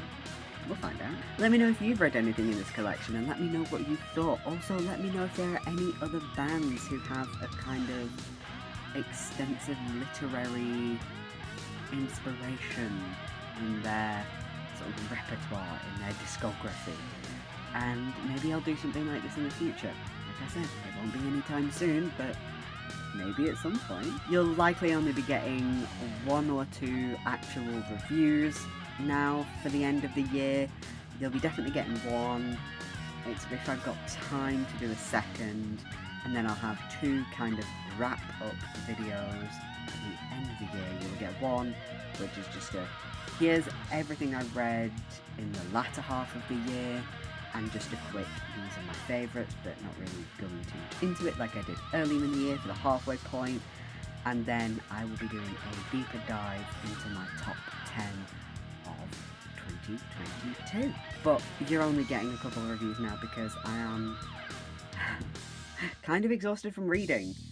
I can't explain to you how tiring it is reading this much in this short a space of time. I thought I had more time when I first started doing this project, and then I realised I'm always doing other stuff. So it's just like I can't spend all day reading. Also, I'm tired, man. Like, I have other things I can do, and I recently got Pokemon and I managed to complete it, so I have 2 shinies. Go me. One of them was really obvious, because it was a little pink Sneasel and a group of little blue Sneasel, and I'm like, shiny! And the other one was, I can't remember what they're called, I think they're new. They're these little round ice orb things, and they're very cute. It begins with a C. And I was like, hey, is it just in shadow, or is that a shiny? Let's catch it and find out. And it was a shiny. People are complaining in a minute that the shinies are, like, not easily found, which I understand from a colourblind point of view, but from the general point of view, I thought that was the point, that shinies aren't easy to find. I've only just got Arceus, and then I got Violet really soon after, because I got myself Arceus, and my mum very lovingly got me Violet. And I was like, I don't want to play Violet, I want to play this new thing, shiny thing, ironically. And then I just deep dived into that, and then yes, it's been problems. I haven't had any major glitches, but you know. And then this is just the usual spiel. If you can leave now if you want. I'm still aiming for that 50 sub thing. You can like, subscribe, tell your nan, put some comments in, all this stuff, right? I'm just having a chat at the end now. You can leave if you want. I'm just talking about Pokemon because I feel like it. Because I'm tired and I want to ramble. So yeah, there are actual issues. And yes, I understand the colourblind issue with some of them, and things like Tandem Mouse. You can't spot that at all. But I didn't know in Arceus, when you're walking around and there's a shiny, it like is visible in the outer world. Because I don't think that was a thing in Sword and Shield. It's been a while since I played Sword and Shield, and I don't own it anymore because I had a Yamper that evolved into a Bolton, which I named Herbie, who is my dog, who is no longer with us. And then I was like, oh, I can never play this game again, because if I play it and he's there, I will be sad. If I overwrite it, I will be more sad. So I actually just got rid of the game. I traded it in at like CEX or something, because somehow that was easier for me than it sitting there in my little case, just going, I'm here, I'm still here. Alright, it's like, no, that's bad for me. But yeah, the shiny thing. I've got a couple. They're the only shinies I've ever got in the main either handheld or console games. The only other thing I've ever got shinies in is Pokemon Go, but it's kind of easier to get shinies in Pokemon Go, especially if you do the like the Pokemon Days things, like where it's like a certain Pokemon is really frequent that day. I can't remember what they're called now, because it's been a while since I've done them, because I only used to do them when I was at uni, because a couple of my other friends, I've been with them, I just wandered around. But anyway, it's been a while since I've done this. I hope you have a wonderful day, a wonderful night, a wonderful whenever you are watching this. Take care of yourself. Right.